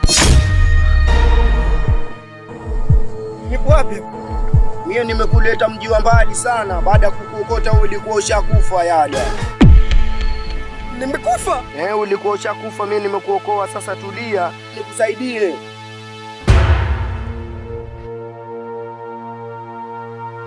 Mama, acha wafe. Ila mimi kumkubali yule mzee na hapa kijijini siondoki hadi nimalize likizo yangu mimi. Ndio nitatoa mguu hapa. Lakini kumkubali yule mzee sitamkubali. Acha afanye anachojua yeye, lakini mimi kumkubali never. Toba. Leo nimeyakanyaga. Tena najikuta kama nazungumza na jiwe ambalo lisioelewa wala lisiosikia. Wewe si mtu mzima wewe? Wewe unaelewa wewe? Na unajua nini maana ya wenzako wanavyoteseka kwenye huu mji? Chioma, hata chembe ya huruma mwanangu inakukosa kwa binadamu wenzio. Tena ikiwezekana ungemkomboa hata huyo mchumba wako. Maana haujui sasa hivi kwa alipokopo kama ni chizi, kama ni taila, kama kafa, kama amekuwa kiuchawi, yuko kachukua kiuchawi. Uenda ungemkomboa mwanamume wako Chioma mwanangu. Ukiacha mwanaume wako, hata kesi hizi za mtaani hizi zinazokuja, tuwe tunaishi na kwa amani mimi na baba yako kwenye huu mji. Mtoto wa fulani ndo anasababisha hivi, mtoto wa fulani ndo anasababisha hivi. Wewe uone kama inakuwa fedha kwetu sisi wazazi wako. Lakini mwanetu ungekubali kuolewa na ule mzee, sisi tungeishi kwa amani pamoja na familia zetu na huu mji kwa ujumla. Mama, nishasema sitaki, siwezi na sitaweza. Na hapa kijijini siondoki hadi likizo yangu iishe. Na kumkubalia huyo mzee sitamkubalia. Na ndio msimamo wangu huo. Acha liwalo na liwe. Haya mwanangu, wewe ndio mkubwa. Mimi simekutangulia, wewe umenitangulia mimi. Wewe ndio mkubwa, fanya unavyoona uko sahihi. Sitaweza na siku nyingine mama usinitie kuhusu huyo mzee, sitafanya hicho kitu. Makubwa, nimeshindwa mimi. Maana kila ninapoongea nawe mwanangu hata kunisikiliza. Kwa kweli nimeashindwa. Tuone kunapokucha. Na mimi sitaweza. Mzee Mweleka na uchawi wake huyo. Wanawake wote kama wa kwake huyo. Mzee Mweleka mji wote wake huo. Akimtaka mtu lazima ampate huyo. Tena imekuwa heri tumekutana. Maana mguu huu nilikuwa nakuja nyumbani kwako. Kulikoni? Hivi Kikisanga, mwenzangu nakielewa. Maana mji umekuwa na matatizo, haueleweki. Nimekutana na binti yako analia. Naye mwanangu anarudi simuelewi. Shida nini? Nikaona kwanza nije kwako. Hapo hapo dada. Kuhusu binti yangu, yule ndo anasababisha haya matatizo yanaendelea kwenye huu mji. Chanzo ni yeye. Lakini yeye angekubali kuolewa na yule mzee Mweleka yule, yote haya asingetokea dada yangu. Lakini binti yangu ndo kasababisha mji mzima huu. Watu halali na wake zao, hawaishi na wake zao, hawafanyi chochote na wake zao kwa ajili ya binti yangu.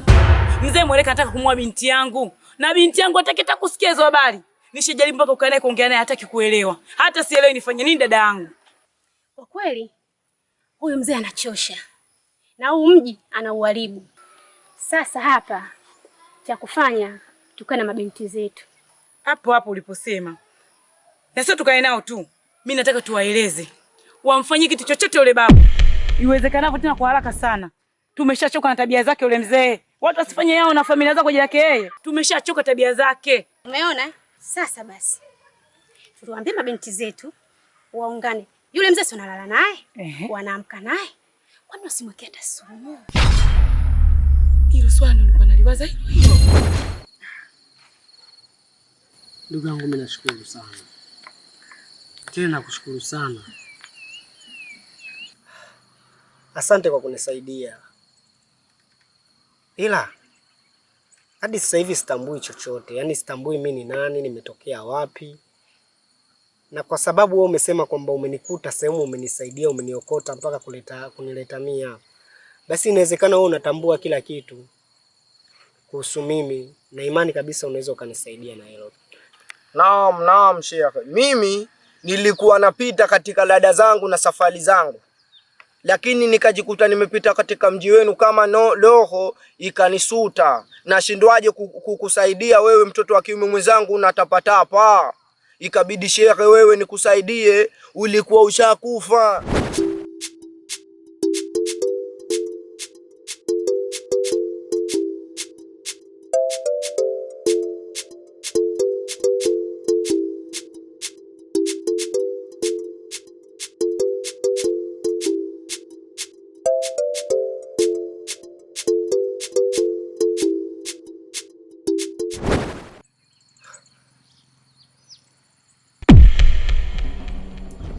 Sawa, huo mji gani? Labda unaweza ukaniambia ni mji gani? Kuhusu mji si ukumbuki. Lakini najua kabisa nilikuokota katika nyumba ilikuwa nje ulianguka. Na ile inaonekana kabisa ni husuda za binadamu wabaya wenye chembe chembe mbaya. Mimi siwezi kutambua chochote hadi sasa hivi kwa sababu hadi dakika hii sijijui. Kwa hiyo sitaweza kutambua chochote kuhusu mimi. Utatambua, usijali. Mradi ushauona mwanzo na umekubali, sasa utakuwa sawa na zaidi, na pia nitakusaidia, usijali. Sawa kijana? Sawa ndugu yangu, mimi naomba unisaidie niweze kujitambua. Nisaidie niweze kutambua mimi ni nani na nimetokea wapi na huo mji gani. Usijali, mimi nipo kwa ajili yako, usijali. Asante sana. Sawa sawa. Na akishamwekea sumu, yule akishakufa, kuishi naye habari yake. Huu mji watu wanaishi kwa amani. Kwani yeye ni nani? Snap. Snap.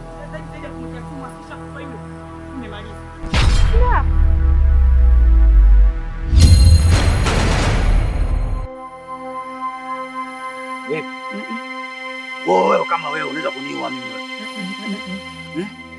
Hivi inaonekana mimi naweza kufa kwa sumu? Unavyoniona vizuri mimi, mzee mweleka, mzee nginja, konkodi, naweza kufa kwa sumu? Eti wewe nakuuliza. Nilikuwa namwambia hivi, binti yangu nakupa bure ya mwanao. Acha umbea wewe. Uongo huo. Unaongea unafiku washarati mjinga wewe. Sasa naomba niwaambie kitu kimoja nyinyi. Umeelewa vizuri? Waambieni watoto wenu na nyinyi wenyewe mjitengeneze mniue. Na ole wenu mimi nisife. Hapana baba. Yaani kuponya kwenu nyinyi mimi nikufa. Hapana baba. Na ole wenu mimi nisife. Hatuwezi kufanya hivyo babangu, tusamee. Hatuwezi kufanya hivyo si babangu. Na binti yangu nakupa muoe bure tu. Yaani wewe acha ujinga wako. Hapana baba. Nakwambia mbuli mtailola. Hatuwezi kufanya hivyo baba. Tusamee baba. Sasa mimi naondoka. Endeleeni kupanga misheni yenu. Endelea vizuri. Mzee Mweleka na uchawi wake huyo, wanawake wote kama wakwake huyo. Mzee Mweleka mji wote wake huo, akimtaka mtu lazima mpate huyo. Hata mke wako lazima awe wake huyo. Huyo Mzee Mweleka, huyo Mzee Mweleka, ghadhabu zake na hasira zake kaubadilisha mji wote. Sasa umekuwa mji wa laana huo. Mji wa laana huo. Sasa umekuwa mji wa laana huo. Jirani. Mbona hai hivyo? Shida nini? Bora nilivyowaona. Maana jirani, nisiwafiche. Yule mzee ni kweli mchawi. Nimeona kwa macho yangu mawili mnayoyaona. Yule mzee nimemshuhudia mwenyewe. Yule mzee sio mtu mzuri jirani. Kwenye huu mji, yule mzee ni mchawi. Yaani sio kwamba nacheka jirani labda kwamba nimefurahi au nina furaha katika moyo wangu. Ila usijikijua ni kitu kimoja tu. Kwamba yule mzee ni kigagula wa hatari. Yaani yule mzee hapa ameshindikanika. Mchawi. Tena mchawi unapozungumzia ni gwiji. Yaani ni nguli katika hichi kijiji kwa uchawi.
Unisamehe Mzee Mweleka. Ndio unaweza kukimbilika mimi. Hapana. Sasa nikwambie kitu kidogo. Mzee Mweleka akimbiliki. Yaani unavyotuna mimi na mke wangu tunatembea hata kama mtu ni laki. Yaani nisisobutu kabisa kumsogelea wala kumgusa wala kutaka kitu chochote. Sijui wamepewa laana, sijui wamepewa kitu gani na ule mzee. Basi juzi mimi nimejijaribu mwenyewe katika haki yangu ya msingi kwa mke wangu ya kindoa. So nikasema mimi nilazimishe ile kumbusu tu.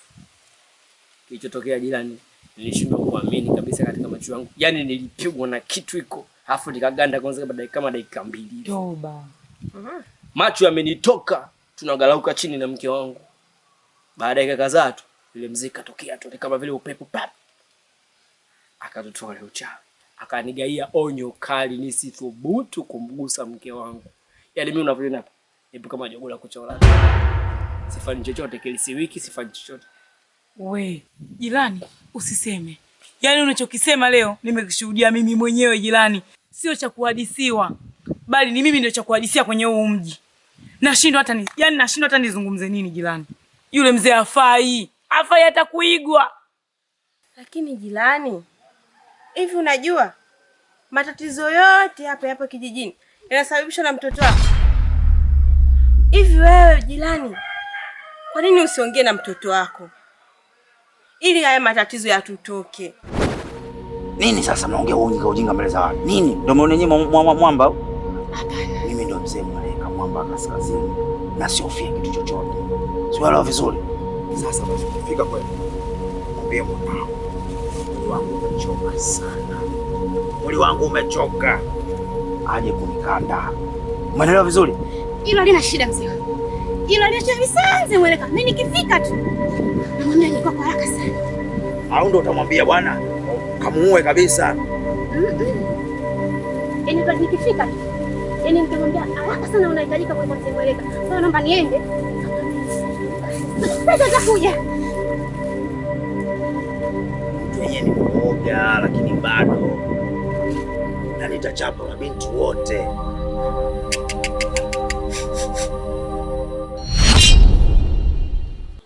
Mzee Mweleka mji wote wake huo, akimtaka mtu lazima mpate huyo. Hata mke wako lazima awe wake huyo mzee Mweleka.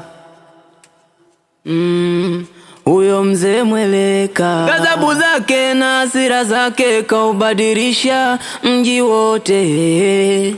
Sasa umekuwa mji wa laana huo. Mji wa laana huo. Sasa umekuwa mji wa laana huo. Lolo hapa. Na kwanza bora nilivyokuona. Ulikuwa ni mwenzangu. Maana nakuona haye. Huko kimejili nini? Tulikuwa tumekaa na mama nani sijui yule tumesimama.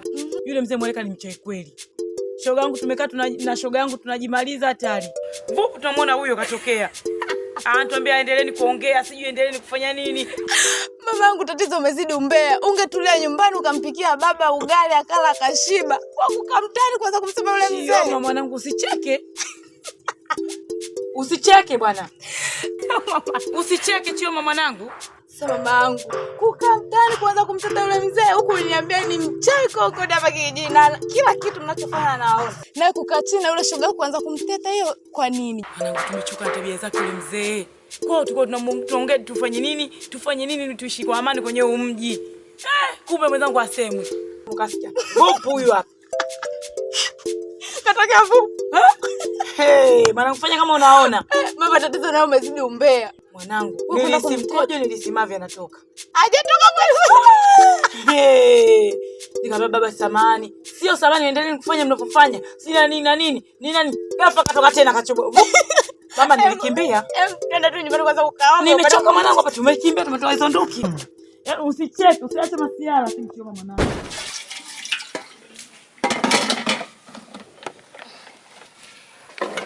Aisha mwanangu. Peleka kwanza vyombo ndani. Vipi tena mbona hai? Peleka vyombo ndani mwanangu. Hebu nieleze kwanza kuna nini? Ile safari yangu ilitoka hapa. Naenda kwa Zuki. Sasa kwa bahati nzuri, Zuki hata sijafika kwake. Nikutana naye njiani. Tukaanza kujadili kuhusu swala lenu nyinyi mabinti hapa katika huu mji. Si ndio katika kujadili masuala yenu nyie tukajadili na yule mzee kitu gani? Kwa matukio anayoyafanya katika mji wetu. Ghafla. Sikatutokea. Tukachanganyikiwa. Kaongea maneno makali, tena makali. Bwana, yule mzee ni mchawi, yani leo ndo nimeamini kama ni mchawi. Yaani vile mnavyonihadisia, ninavyosikia kwa watu wengine, leo nimeamini. Nimejionea kwa jicho langu. Sasa mwanangu, haikuishia hapo. Katika kukimbia zangu tena nakimbia nasema narudi. Nimefika sehemu nimechoka, yani pressure. Yaani najisikia kuzimia, kufa si kufa.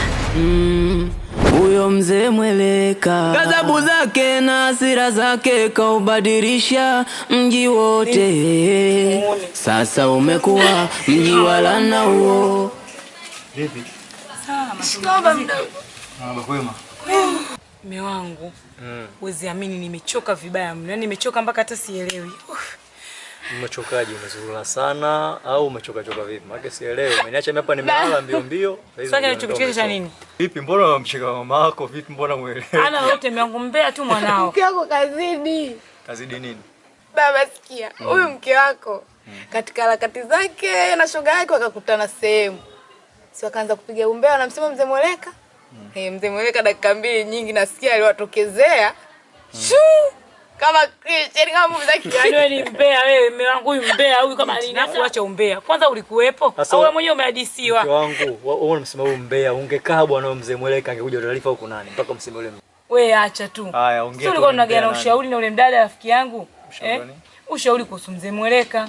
Tulikuwa tunasema hivi, tuwashauri watoto zetu wamwekee sumu ule mzee ili afe kwisha bali yake. Mume wangu alipotoka nako ule mzee Mweleka baba hata ajui mume wangu. Kasikia yote kama tunataka kumwekea sumu, kaanza kuedisia mwanzo mpaka mwisho mume wangu. Wao mnataka mnike sumu akafanya. Sasa fanyeni muone. Katoka kavu. Mume wangu nilitoa nduki. Ngoja kwanza kuuliza kitu kimoja mke. Wewe mke wangu wewe katika kijiji wewe mgeni? Mume wangu sio mgeni lakini sasa subiri kwanza jibu pale wewe mgeni. Mama nao umezidi. Wewe niambia yule mzee ni mchawi gwiji hapa kijijini.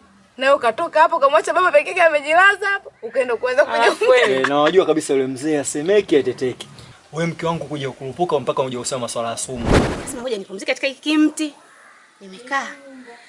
Yaani hata ile kupumzika kwenye dakika 5 haikuchukua. Nasikia kitu kinanigusa. Nini nikajoba? Sangara. Nasikia tena kugeuka hivi yeye. Nimechoka hoi. Nikaanza kumwomba msamaha yule mzee. Lakini kanipa adhabu kali. Adhabu gani tena? Yaani mwanangu wewe tena usitaki kujua uko mbele. Chukua vyombo, ingiza ndani, jiandae, uondoke. Sasa hivi ondoka, fanya haraka. Jamani. Sasa naendaje wakati leo mimi ndo nishamaliza zamu? Leo nilikuwa napumzika. Mwanangu unielewi. Wewe kwa sababu sisi tushafanya kosa mimi na Zuki. Kutokana na ile kosa, tumeambiwa lazima leo wewe uende. Hii ni adhabu nimepewa mimi mama yako. Mama yako nitakufa. Utanipoteza. Chukua vyombo. Ingiza ndani. Mama, nyie mzee mwenyewe mnamjua wafu bwana. Mzee Mweleka na uchawi wake huyo. Wanawake wote kama wakwake huyo. Yaani mzee. Mzee Mweleka mji wote wake huo. Akimtaka mtu lazima mpate huyo. Nikuoni kama ndo azidi kutengeneza ubaya zaidi hapo. Sisi tuko tunaongea tunajua kama tusikia. Wewe utakuamulia ulale kule milele. Mume wangu hapana. Mume wangu hapana wewe. Yule mzee alichokifanya leo sirudi tena. Atakuja kuambia tu kwamba wewe siku anda unitie sumu sana nataka sawishi hapa ile unitie sumu. Sirudi tena. Mimi hapa nakaa nani kunitafutia matatizo. Taenda. Niende wapi?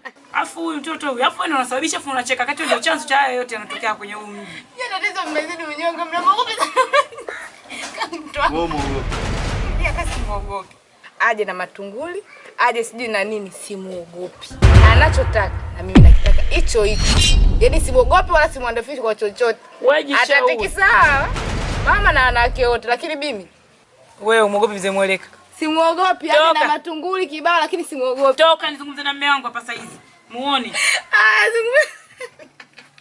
Muone kwanza.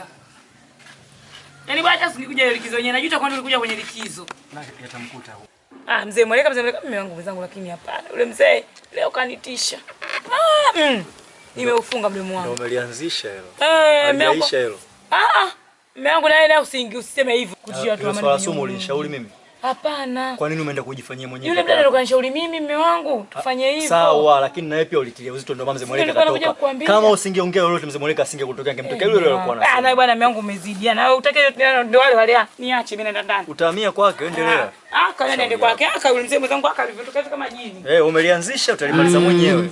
Huyo mzee Mweleka ghadhabu zake na hasira zake kaubadilisha mji wote. Sasa umekuwa mji wa laana huo.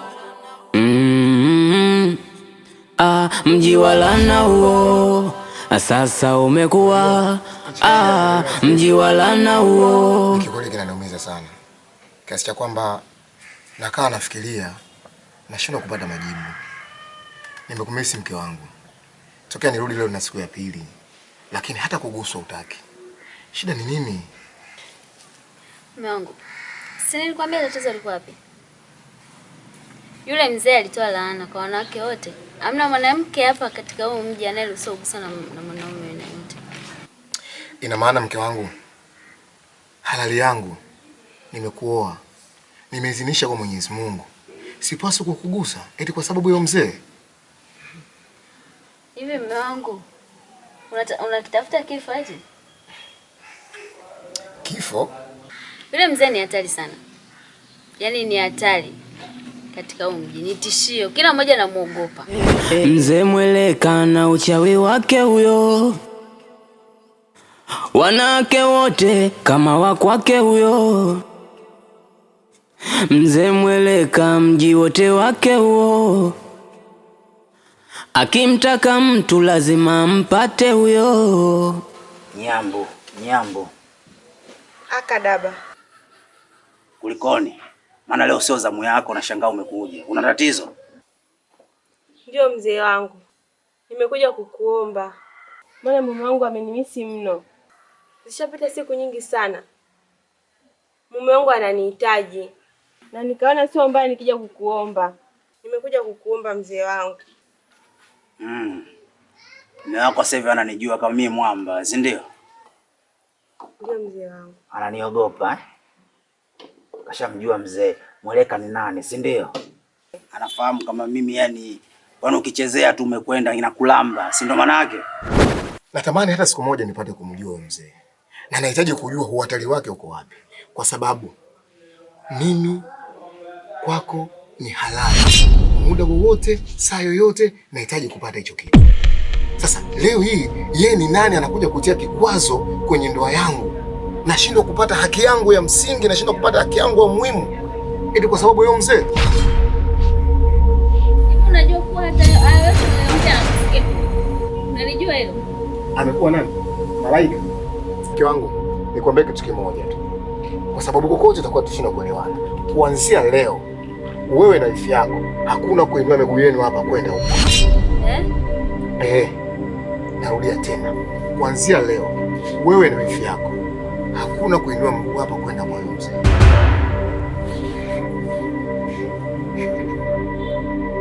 Unachokitafuta utakipata. Sawa. Na mimi ndio nahitaji hicho kitu.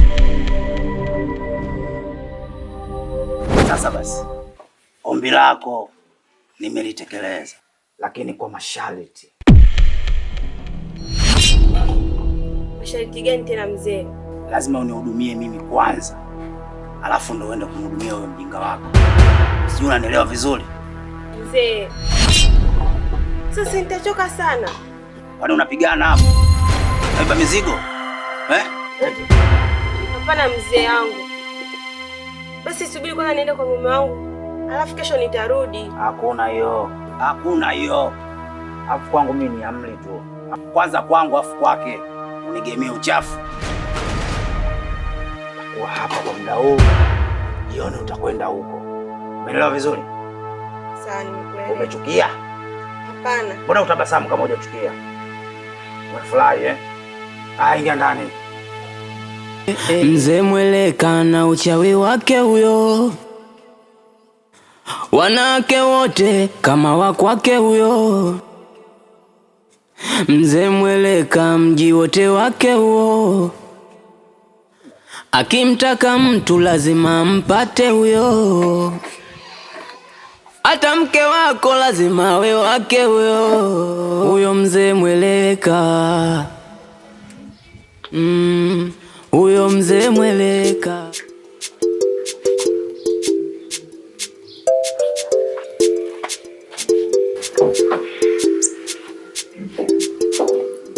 Mume wangu.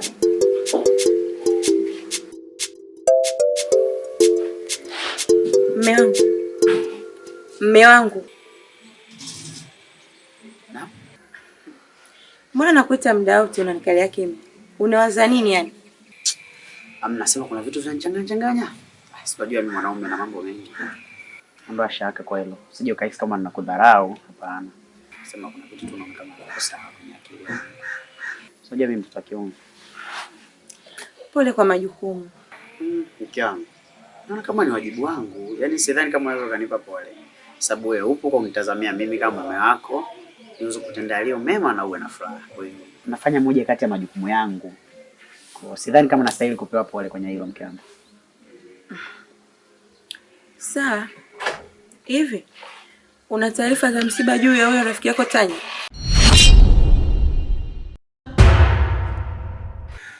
Tanya? Ndio. Unajua Tanya ni nani kwangu? Si yule rafiki yako mkubwa. Kwa hiyo amefariki. Umeanza kunikosea heshima.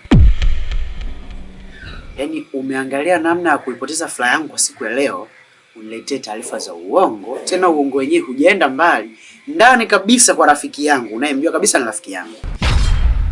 Kwa hiyo utengeneze tu, yani utafute mtu ambaye utamsema ili mimi nikasirike. Tanya unaanza kumsingizia kifo. Serious? Mume wangu, mimi nishe kusema uongo kwako? Sijawahi kukudanganya.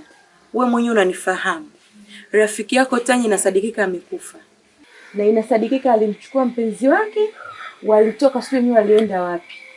Kama unavyojua katika huu mji, mabinti wote wamepewa laana na ule mzee mweleka.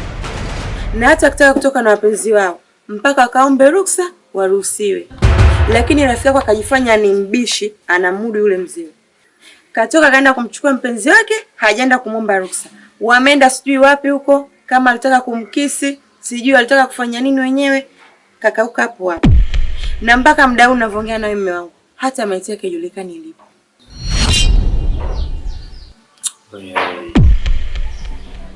Kwamba maiti yake imepotea? Yaani imepotea. Yaani imepotea, haijulikani ilipo mpaka muda. Sasa hapo tunaelewaje, amekufa amepotea? Yaani ndo amekufa. Hata mimi mwenyewe nashindwa kuelewa. Unajua ninachokuja kukitazama hapa, huyu mzee sasa anaelekea kutuzoea. Ghadhabu zake na hasira zake kaubadilisha mji wote. Sasa umekuwa mji wa laana huo. Mji wa laana huo. Sasa umekuwa mji wa laana huo. Lo, mji wa laana huo. Mji wa laana huo. Na umekuwa mji wa laana huo. Mke wangu, mbona umechelewa sana? Ikiwa mimi tumekubaliana kwamba uende kwa mzee ukamwombe haraka urudi, lakini umechukua masaa mengi sana. Yaani nimekaa ndani mpaka nimekutoka nje. Nimeenda mume wangu.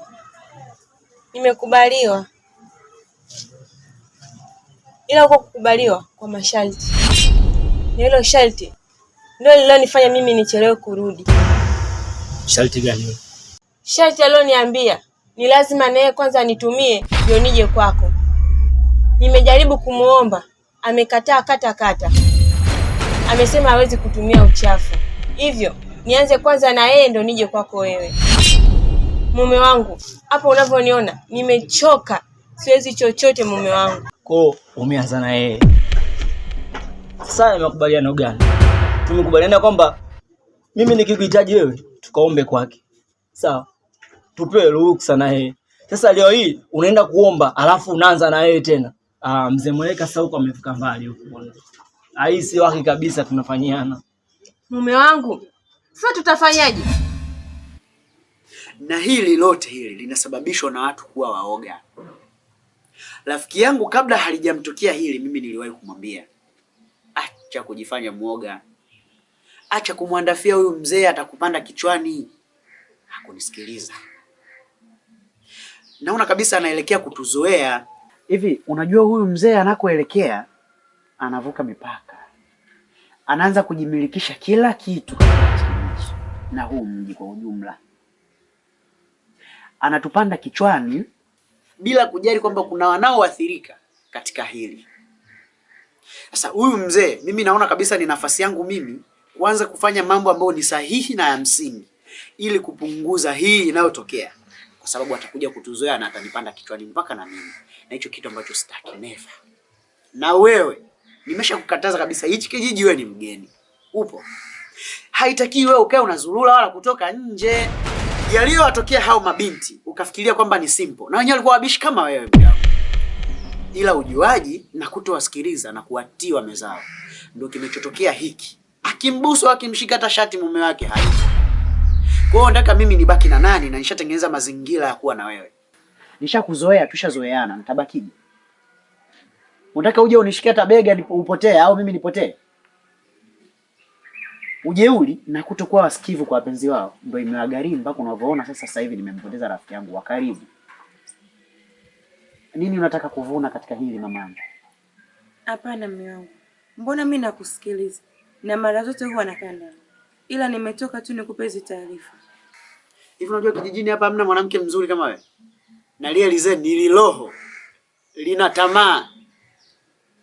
Sidhani kama yule atakosaga kupitia mpaka watoto zake kwa jinsi anakoelekea. Sasa mimi hili swala siwezi nikalifumbia macho. Yaani kuna namna inabidi mimi nifanye huyu mzee anijue. Mume wangu, naona nataka ukafe. Tulia. Heshima haiji kwa kukaa ndani. Heshima inakuja kwa kupambana na kuonyesha wewe ni nani. Sasa nisipoonyesha kwamba mimi ni nani, nijitofautishe katika huu mji, huyu mzee atakuja anivae mpaka na mimi.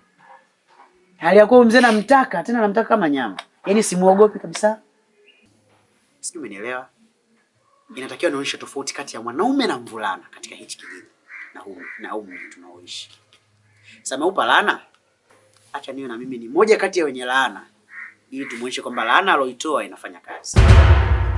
Sijui umenielewa? Nimekuelewa mume wangu. Lakini naomba usije ukaenda kubishana na ule mzee. Nitakupoteza na sihitaji hilo litokee. Niachie mimi yote haya. Tajua cha kufanya. Nenda ndani. Sawa, lakini kuwa makini tu.